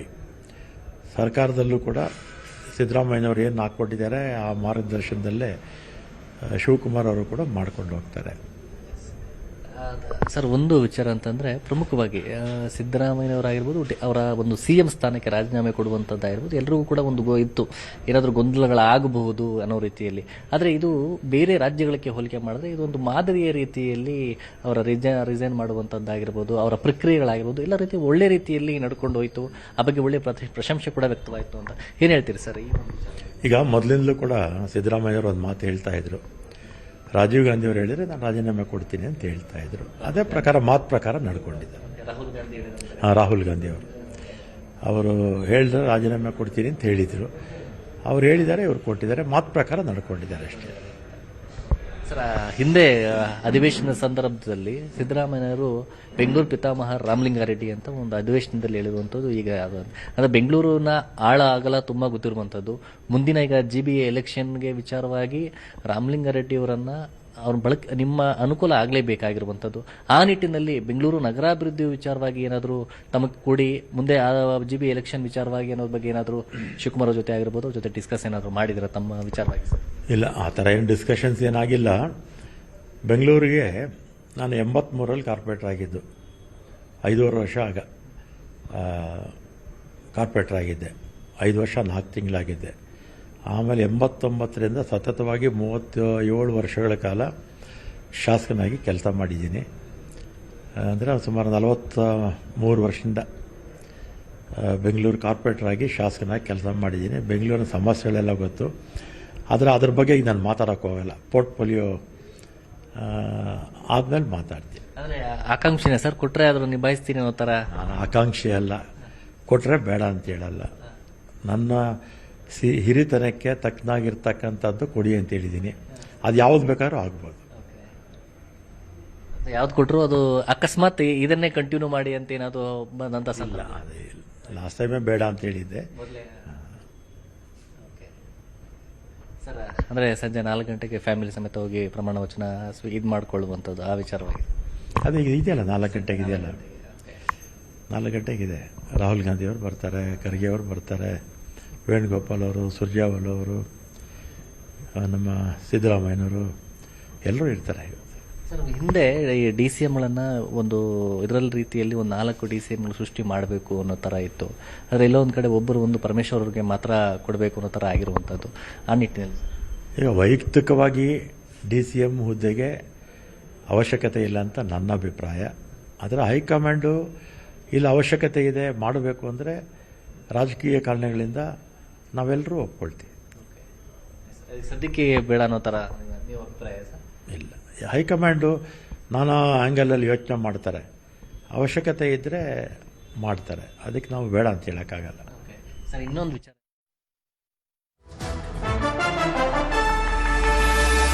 ಸಚಿವರಾಗಿ ಪ್ರಮಾಣ ವಚನ ಸ್ವೀಕಾರಕ್ಕೆ ಖಾದರ್ ಅವರು ತಯಾರಿಗಳನ್ನು ಮಾಡಿಕೊಂಡಿದ್ದಾರೆ. ಸ್ಪೀಕರ್ ಸ್ಥಾನಕ್ಕೆ UT ಖಾದರ್ ರಾಜೀನಾಮೆ ಕೊಟ್ಟಿದ್ದಾರೆ. ರಾಜೀನಾಮೆ ಬಳಿಕ ಕೆಪಿಸಿಸಿ ಕಚೇರಿಗೆ ಆಗಮಿಸಿದ್ದಾರೆ. ಅದೊಂದು ಪ್ರಕ್ರಿಯೆ ಇದೆ. ಸ್ಪೀಕರ್ ಸ್ಥಾನಕ್ಕೆ ರಾಜೀನಾಮೆ ಕೊಟ್ಟ ಮೇಲೆ ಕಾಂಗ್ರೆಸ್ ಪ್ರಾಥಮಿಕ ಸದಸ್ಯತ್ವವನ್ನ ಪಡೆಯಬೇಕು. ಆ ಪ್ರಕ್ರಿಯೆಯಲ್ಲಿ ಖಾದರ್ ಅವರು ನಿರತರಾಗಿದ್ದಾರೆ. 3 ವರ್ಷಗಳ ಬಳಿಕ ಕೆಪಿಸಿಸಿ ಕಚೇರಿಗೆ ಅವರು ಬಂದಿದ್ದಾರೆ. ಲಾಸ್ಟ್ ಟೈಮೇ ಹಿಂಟ್ ಸಿಕ್ಕಿತ್ತು. ಲಾಸ್ಟ್ ಸೆಷನ್ ನಲ್ಲೇ ನಾವು ನೋಡಿದ್ವಿ. ಅಧಿವೇಶನ ಎಲ್ಲ ಮುಗಿದ ಮೇಲೆ ಒಂದು ಫೋಟೋ ಸೆಷನ್ ಅನ್ನ ಮಾಡಿಸಿದ್ರು UT ಖಾದರ್ ಅವರು. ಅಂದ್ರೆ ನೆಕ್ಸ್ಟ್ ಸಂಪುಟದಲ್ಲಿ ಅವರು ಸ್ಥಾನವನ್ನ ಪಡ್ಕೊಳ್ತಾರೆ, ಸಚಿವರಾಗ್ತಾರೆ ಅಂತೇಳಿ ಆಗ್ಲಿಂದ ಚರ್ಚೆಗಳಾಗ್ತಾ ಇತ್ತು. ಇವತ್ತು ಅಧಿಕೃತವಾಗಿ ಅವರಿಗೆ ಕರೆ ಬಂದಿದೆ. ಸ್ಪೀಕರ್ ಸ್ಥಾನಕ್ಕೆ ರಾಜೀನಾಮೆ ಕೊಟ್ಟರು. ರುದ್ರಪ್ಪ ಲಮಾಣಿ ಅವರಿಗೆ ರಾಜೀನಾಮೆಯನ್ನು ಸಲ್ಲಿಕೆ ಮಾಡಿದ್ರು. ಅದಾದ್ಮೇಲೆ ಸೀದಾ ಪ್ರಾಥಮಿಕ ಸದಸ್ಯತ್ವವನ್ನು ಪಡೆಯುವಂತ ನಿಟ್ಟಿನಲ್ಲಿ ಕೆಪಿಸಿಸಿ ಕಚೇರಿಗೆ ಖಾದರ್ ಅವರು ಬಂದರು. ಅಲ್ಲಿ ಪ್ರಾಥಮಿಕ ಸದಸ್ಯತ್ವವನ್ನು ಪಡ್ಕೊಂಡಿದ್ದಾರೆ. ಇವೆಲ್ಲ ಒಂದು ಪ್ರಕ್ರಿಯೆ. ಸ್ಪೀಕರ್ ಸ್ಥಾನಕ್ಕೆ ರಾಜೀನಾಮೆ ಕೊಟ್ಟ ಆದ್ಮೇಲೆ 3 ವರ್ಷ ಆದ್ಮೇಲೆ ಕೆಪಿಸಿಸಿ ಕಚೇರಿಗೆ UT ಖಾದರ್ ಅವರು ಬಂದಿದ್ದಾರೆ. ಪ್ರಾಥಮಿಕ ಸದಸ್ಯತ್ವವನ್ನು ಪಡೆದಿದ್ದಾರೆ.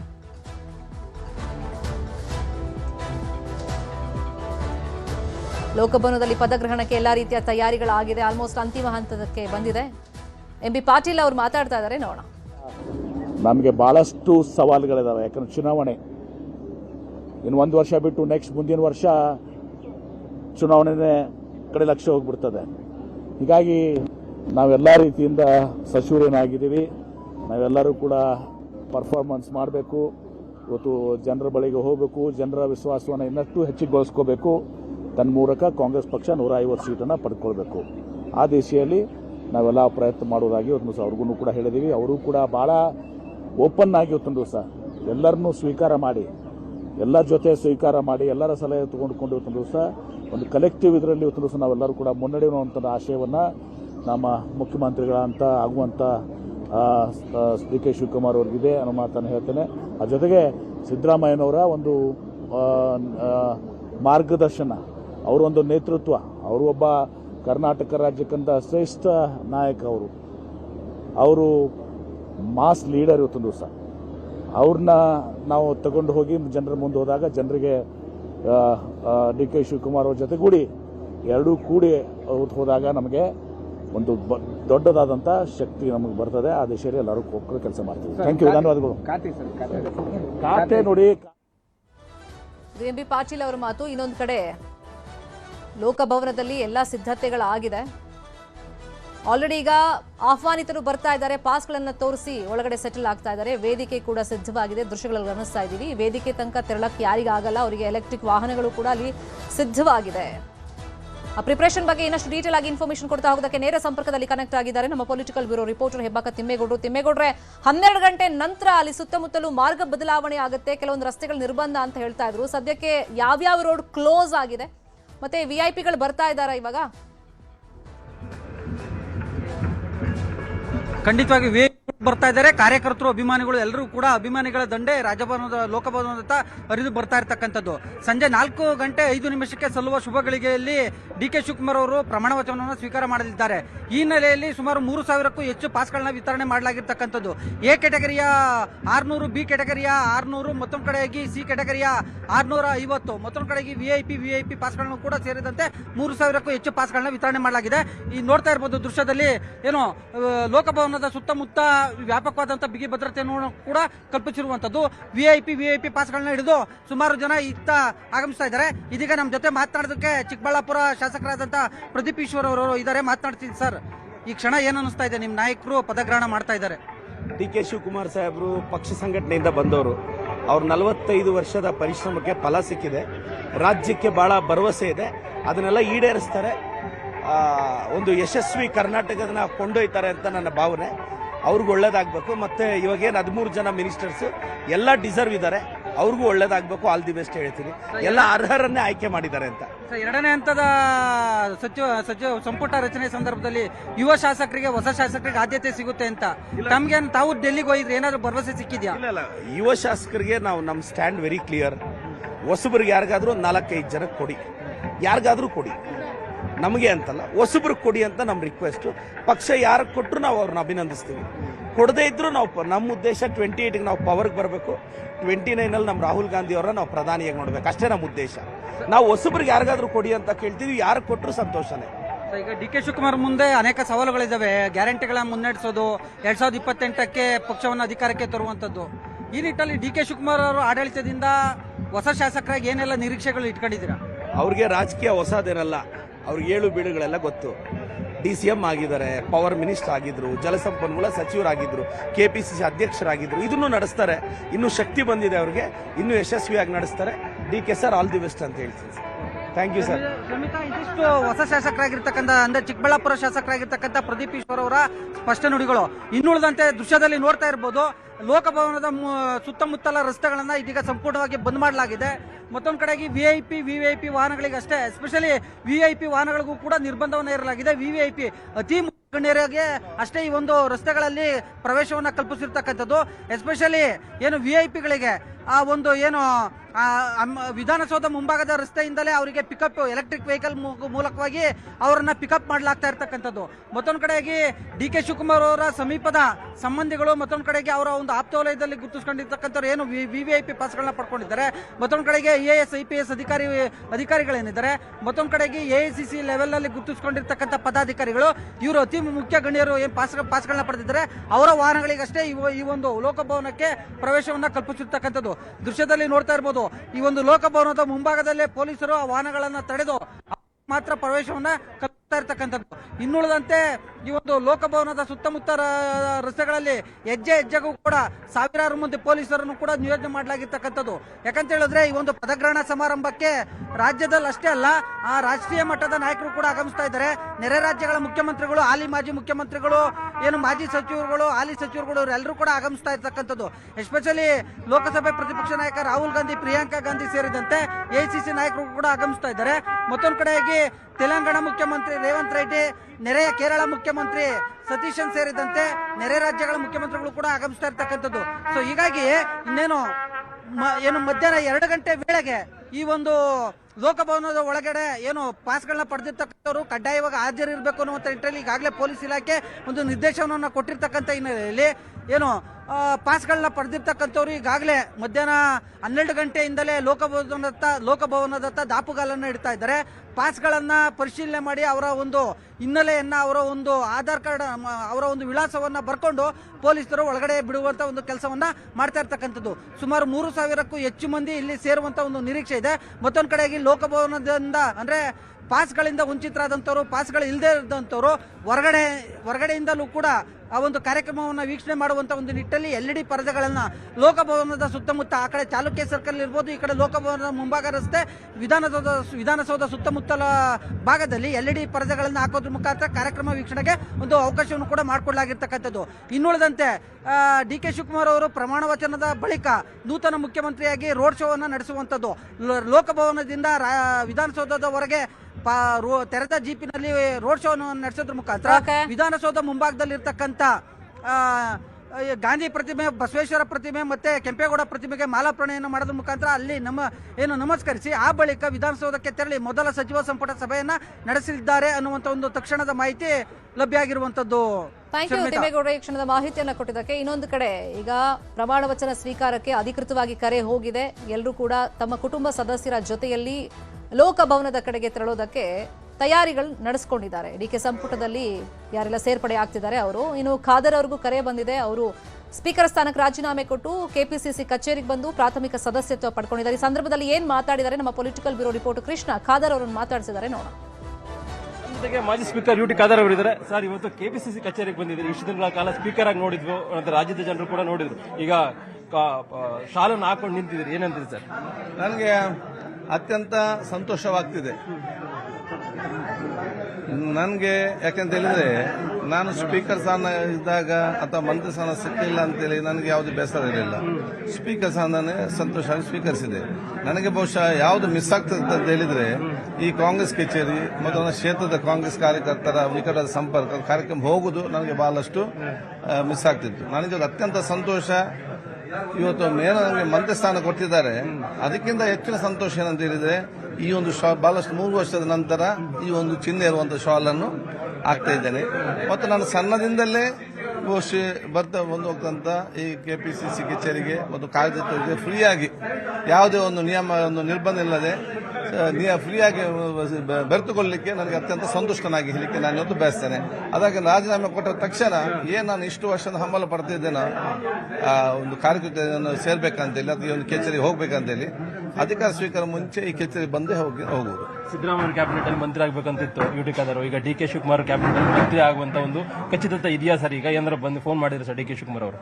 ಈಗಾಗಲೇ ಬಹುಶಃ ನಾವು ತಮ್ಮ ಮುಖಾಂತರ ಮತ್ತು ಕೆಲವು ಮುಖಾಂತರ ಅಧ್ಯಕ್ಷರ ಸೂಚನೆ ಮೇರೆಗೆ ಇವತ್ತು ಬಂದಿದೆ. ಅಧಿಕೃತವಾಗಿ ಬರಲಿಲ್ಲ, ಮತ್ತು ಅಧಿಕೃತವಾಗಿ ಒಂದು ಪಟ್ಟಿಯನ್ನು ನೋಡಿದೆ, ಲಿಸ್ಟ್ ಬಂದಿದೆ ನಿಮ್ಮ ಮಾಧ್ಯಮ ಮುಖಾಂತರ. ಆದ ಕಾರಣ ಇವತ್ತು ನಾನು ರಾಜೀನಾಮೆ ಬೆಳಿಗ್ಗೆ ನಾನು ನಮ್ಮ ದುರ್ಗಪ್ಪ ಲಾಮಣಿ ಅವರು ಕೊಟ್ಟಿದ್ದೇನೆ. ಮತ್ತು ನಮ್ಮ ಸಭಾಧ್ಯಕ್ಷರಾಗಿ ವಿಧಾನ ಪರಿಷತ್ತಿನ ಸಭಾಧ್ಯಕ್ಷ ಭೇಟಿಯಾಗಿದ್ದೆ. 3 ವರ್ಷ ನಿಕಟವಾದ ಒಂದು ನಮ್ಮ ಕೆಲಸ ಕಾರ್ಯದ ಜೊತೆಯಲ್ಲಿ ಗವರ್ನರ್ಗೆ ಒಂದು ವಿಶೇಷ ಧನ್ಯವಾದ ಕೂಡ ಸಲ್ಲಿಸಿ, ಮತ್ತೆ ಮೊದಲ ಆದ್ಯತೆ ಪಕ್ಷದ ಕಚೇರಿಗೆ ಬಂದು ಬಹುಶಃ ಏನು ಮೆಂಬರ್ ಸ್ಪೀಕರ್ ಅದು ಕ್ಯಾನ್ಸಲ್ ಆಗಿತ್ತು, ಮತ್ತೆ ಮೆಂಬರ್ಶಿಪ್ ಅನ್ನು ಮಾಡುವುದು. ಇಲ್ಲಿ ಆರೋಗ್ಯ ಸಚಿವರಾಗಿ ಕೆಲಸ ಮಾಡಿದ್ರು, ನಗರಾಭಿವೃದ್ಧಿ ಸಚಿವರಾಗಿ UT ಖಾದರ್ ಅವರು ಕೆಲಸ ಮಾಡಿದ್ರು. ಈಗ ಸ್ಪೀಕರ್ ಆಗಿ 3 ವರ್ಷಗಳ ಕಾಲ.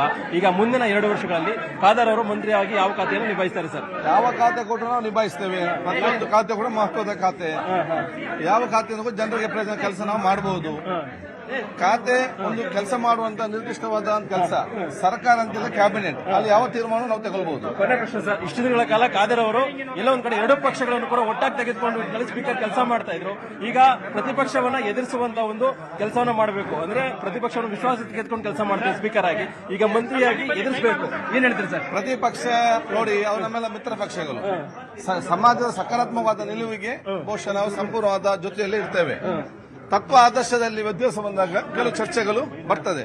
ಅದು ನಮ್ಮ ಎಲ್ಲಾ ಚರ್ಚೆಗಳು ಕೂಡ ಆ ಒಂದು ಸಂವಿಧಾನಬದ್ಧವಾಗಿ ಮತ್ತು ನಮ್ಮ ರಾಜ್ಯಕ್ಕೆ ಗೌರವ ತರುವಂತ ಕೆಲಸಕ್ಕೆ ಬೇಕಾಗಿ ನಾವು ಮಾಡ್ತೇವೆ. ಇದಿಷ್ಟು UT ಖಾದರ್ ಅವರ ಮಾತು. ಕ್ಯಾಮರಾ ಪರ್ಸನ್ ವಿಶ್ವನಾಥ್ ಅವರ ಜೊತೆಗೆ ಕೃಷ್ಣ ಜೀವಿ, ನ್ಯೂಸ್ 18 ಕನ್ನಡ, ಬೆಂಗಳೂರು. ಶಿವಕುಮಾರ ಪರ್ವ ಕುರಿತಾಗಿ ಮತ್ತಷ್ಟು ಅಪ್ಡೇಟ್ ಅನ್ನು ಕೊಡ್ತಾ ಹೋಗ್ತೀವಿ. ಚಿಕ್ಕದೊಂದು ಬ್ರೇಕ್ ಆದ್ಮೇಲೆ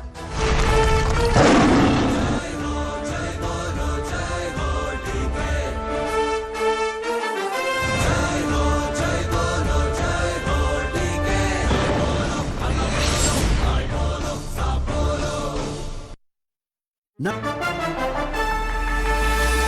ಸಿಎಂ ಆಗಿ ಡಿಕೆ ಶಿವಕುಮಾರ್ ಪಟ್ಟಾಭಿಷೇಕಕ್ಕೆ ಕೌಂಟ್ ಡೌನ್ ಶುರುವಾಗಿದೆ. ಸಂಜೆ ಎಕ್ಸಾಕ್ಟ್ ಆಗಿ 4:05 ಮುಹೂರ್ತ ನಿಗದಿ ಆಗಿದೆ. ಡಿಕೆಶಿ ಜೊತೆಯಲ್ಲಿ 14 ಸಚಿವರು ಪ್ರಮಾಣ ವಚನ ಸ್ವೀಕಾರ ಮಾಡ್ತಾರೆ. ಈ ಬಗ್ಗೆ ಮಾಹಿತಿ ಇದೆ. ದೊಡ್ಡ ಸಂಖ್ಯೆಯಲ್ಲಿ ತನ್ನ ಅಭಿಮಾನಿಗಳು ಸೇರಿದಂಥ ಫಸ್ಟ್ ಫ್ಲೋರಲ್ಲಿ ಬಂದು ಅಲ್ಲಿಂದ ಕೈ ಮುಗಿತಾರೆ. ಆ ಸ್ವರೂಪದಲ್ಲೇ ನಿಯೋಜಿತ ಮುಖ್ಯಮಂತ್ರಿ ಡಿಕೆ ಶಿವಕುಮಾರ್ ಅವರನ್ನೀಗ ಡಾಕ್ಟರ್ ಜಿ ಪರಮೇಶ್ವರ್ ಅವರು ಕೂಡ ಭೇಟಿಯಾಗಿದ್ದಾರೆ. ಸದಾಶಿವನಗರದ ನಿವಾಸದಲ್ಲಿ ಭೇಟಿಯಾಗಿ ಚರ್ಚೆಯನ್ನು ನಡೆಸಿದ್ದಾರೆ. ಡಾಕ್ಟರ್ ಜಿ ಪರಮೇಶ್ವರ್ ಅವರು ಭೇಟಿಯಾಗಿದ್ದಾರೆ. ಮಂತ್ರಿ ಸ್ಥಾನದ ಜೊತೆಗೆ ಉಪಮುಖ್ಯಮಂತ್ರಿ ಸ್ಥಾನದ ಹುದ್ದೆಯೂ ಕೂಡ ಅವರಿಗೆ ಸಿಗುವಂತಹ ನಿರೀಕ್ಷೆ ಇರುವಂಥದ್ದು. ಶಿವಕುಮಾರ್ ಅವರಿಗೆ ಅಭಿನಂದನೆಯನ್ನು ಶಾಸಕ ಪರಮೇಶ್ವರ್ ಅವರು ಸಲ್ಲಿಸಿದ್ದಾರೆ. ಈಗ ಉಳಿದಿರುವ 2 ವರ್ಷ, ಈಗ ಆಗಿರುವ 3 ವರ್ಷ ಆಗಿದೆ, ಉಳಿದಿರೋದು ಕೇವಲ 2 ವರ್ಷ. ಎಷ್ಟು ಸುಲಭ ಅಥವಾ ಎಷ್ಟು ಟಫ್ ಇರುತ್ತೆ ಅಥವಾ ಏನು ನಿರೀಕ್ಷೆಯನ್ನು ಮಾಡಬಹುದು? ಒಂದು ಪ್ರತಿಪಕ್ಷವಾಗಿ ನೀವು ಏನು ನಿರೀಕ್ಷೆಯನ್ನು ಮಾಡ್ತೀರಿ ಈ ಸರ್ಕಾರದಿಂದ ಅಂತ? ಪ್ರತಿಪಕ್ಷದ ಜೊತೆಗೆ ಒಬ್ಬ ಕರ್ನಾಟಕದ ನಾಗರಿಕನಾಗಿ ನನಗೆ ಹೊಸ ಮುಖ್ಯಮಂತ್ರಿ ಮೇಲೆ ಒಂದಷ್ಟು ಭರವಸೆಗಳಿರುತ್ತೆ, ಒಂದಷ್ಟು ಆಕಾಂಕ್ಷೆಗಳು ಕೂಡ ಇರುತ್ತೆ. ಇಲ್ಲಿವರೆಗೂ ಇವರೇ ಹೇಳ್ತಾ ಇದ್ದಾರೆ ಹೊಸ ಭರವಸೆ ಅಂತೇಳಿ. ಹಾಗಾದ್ರೆ ಈ 3 ವರ್ಷ ಭರವಸೆ ಇರಲಿಲ್ವಾ? ಅದು ಅವರೇ ಉತ್ತರ ಕೊಡಬೇಕು, ಡಿ ಕೆ ಶಿವಕುಮಾರ್ ಅವರೇ ಉತ್ತರ ಕೊಡಬೇಕು. ಮತ್ತು ಕೆಲವು ಏನು ಅನ್ಯಾಯಗಳು ಇಲ್ಲಿವರೆಗೂ ಆಯಿತು ಅದನ್ನು ಸರಿಪಡಿಸ್ತಕ್ಕಂಥ ಕೆಲಸಗಳು ಇವರಿಂದ ಆಗಬೇಕು ಅಂತಕ್ಕಂಥ ನಿರೀಕ್ಷೆಗಳಿದೆ. ಮುಖ್ಯಮಂತ್ರಿಗಳ ಆರ್ಥಿಕ ಸಲಹೆಗಾರ ಅಂತ ಬಸವರಾಜ ರಾಯರೆಡ್ಡಿ ಹೇಳಿದ್ದು ಕರ್ನಾಟಕದಲ್ಲಿ ಭ್ರಷ್ಟಾಚಾರದ ನಂಬರ್ 1 ಅಂತೇಳಿ. ಸರ್ಕಾರ ಬಂದು 15 ದಿವಸದಲ್ಲಿ BR ಪಾಟೀಲ್ ಅವರು 26 ಜನ MLA ಗಳ ಸಪೋರ್ಟ್ ಇರ್ತಕ್ಕಂಥ ಲೆಟರ್ ಕೊಟ್ಟರು, ಭ್ರಷ್ಟಾಚಾರ ನಡೀತಾ ಇದೆ ಅಂತೇಳಿ. ಆ ಭ್ರಷ್ಟಾಚಾರವನ್ನು ನೀವು ನಿಲ್ಲಿಸ್ತೀರಾ? ಇವೆಲ್ಲ ಭರವಸೆಗಳು ನಾವು ಶಿವಕುಮಾರಿಂದ ಎಕ್ಸ್ಪೆಕ್ಟ್ ಮಾಡ್ತೇವೆ. ಯಾಕೆಂತ ಹೇಳಿದ್ರೆ ಬ್ರಹ್ಮಾಂಡ ಭ್ರಷ್ಟಾಚಾರ ಅಂತೇಳಿ ನೀವೇ ಹೇಳ್ಕೊಂಡ್ಬಂದಿದ್ದು, ಅದನ್ನು ನಿಲ್ಲಿಸ್ತಕ್ಕಂಥ ಪ್ರಯತ್ನ ಮಾಡ್ತೀರಾ? ನಮ್ಮ ಜೊತೆ ಈಗ ಸತೀಶ್ ಜಾರಕಿಹೊಳಿ ಇರುವಂತದ್ದು, ಅವರನ್ನೇ ಮಾತಾಡಿಸ್ತೀನಿ. ಸರ್, ಪ್ರಮುಖವಾಗಿ ನೀವು ಹಿಂದೆ ಕೂಡ ಮಾತಾಡ್ತಾ ಇದ್ದೀರಿ ನಾಯಕತ್ವ ಬದಲಾವಣೆ ಆಗಬೇಕು, ಇದು ಬೇಗ ತೀರ್ಮಾನ ಆಗಬೇಕು ಅಂತ. ಕೊನೆಗೆ ಈಗ ಡಿ ಕೆ ಶಿವಕುಮಾರ್ ಅವರು ಮುಖ್ಯಮಂತ್ರಿಯಾಗಿ ಪ್ರಮಾಣ ವಚನ ಸ್ವೀಕಾರ ಮಾಡ್ತಾ ಇರುವಂತದ್ದು, ಈ ವಿಚಾರವಾಗಿ ಹೇಳುವಂಥದ್ದು. ತೀರ್ಮಾನ ಆಗಿದೆ, ಒಳ್ಳೆ ಬೆಳವಣಿಗೆ ಪಕ್ಷದಲ್ಲಿ ಆಗಿದೆ. ಸೊ ವೇಟ್ ಮಾಡೋಣ. ಮುಖ್ಯಮಂತ್ರಿಗಳಾಗಿ ಶಿವಕುಮಾರ್ ಪ್ರಮಾಣ ವಚನ ಸ್ವೀಕಾರ ಮಾಡ್ತಾರೆ. ಅವ್ರ ಮುಂದೆ ಸಾಕಷ್ಟು ಸವಾಲುಗಳಿದೆ, ಅದನ್ನು ಮೀರೆಲ್ಲ ಮುಂದೆ ಹೋಗ್ತಾರೆ. 28ರಲ್ಲಿ ಮತ್ತೆ ಅವ್ರ ನೇತೃತ್ವದಲ್ಲಿ ಸರ್ಕಾರ ಬರುತ್ತೆ ಅಂತ ಆಸೆ ನಮಗಿದೆ. ಸರ್, ನೀವು ಕೂಡ ಒಂದು ಸಚಿವ ಆಕಾಂಕ್ಷಿ ಜೊತೆಲಿ KPCC ಅಧ್ಯಕ್ಷರಾಗಬೇಕು ಅನ್ನೋ ನಿಟ್ಟಿನಲ್ಲಿ ಇರುವಂಥದ್ದು. ನೀವು ಕೂಡ ದೆಹಲಿಗೆ ಹೋಗಿದ್ರೆ ಏನು ಚರ್ಚೆಗಳಾಗಿರುವಂಥದ್ದು, ಹೈಕಮಾಂಡ್ ಮುಂದೆ ನೀವು ಹೇಳಿರುವಂಥದ್ದು ವಿಚಾರ? ಎಲ್ಲ ಮುಖಂಡರನ್ನು ಕರೆದಿದ್ದಾರೆ, ಕೇಳಿದ್ದಾರೆ, ಅವರವರ ಅಭಿಪ್ರಾಯ ಪಡೆದಿದ್ದಾರೆ. ಸೊ ನೋಡೋಣ ಯಾವ ರೀತಿ ಅಂತಿಮವಾಗಿ ಪಕ್ಷ ಯಾರ್ಯಾರಿಗೆ ಹುದ್ದೆ ಕೊಡ್ತೈತೆ, ಯಾವ ಥರ ಬಳಸ್ಕೊಳ್ತೈತೆ ಕಾದು ನೋಡೋಣ ಪಕ್ಷ.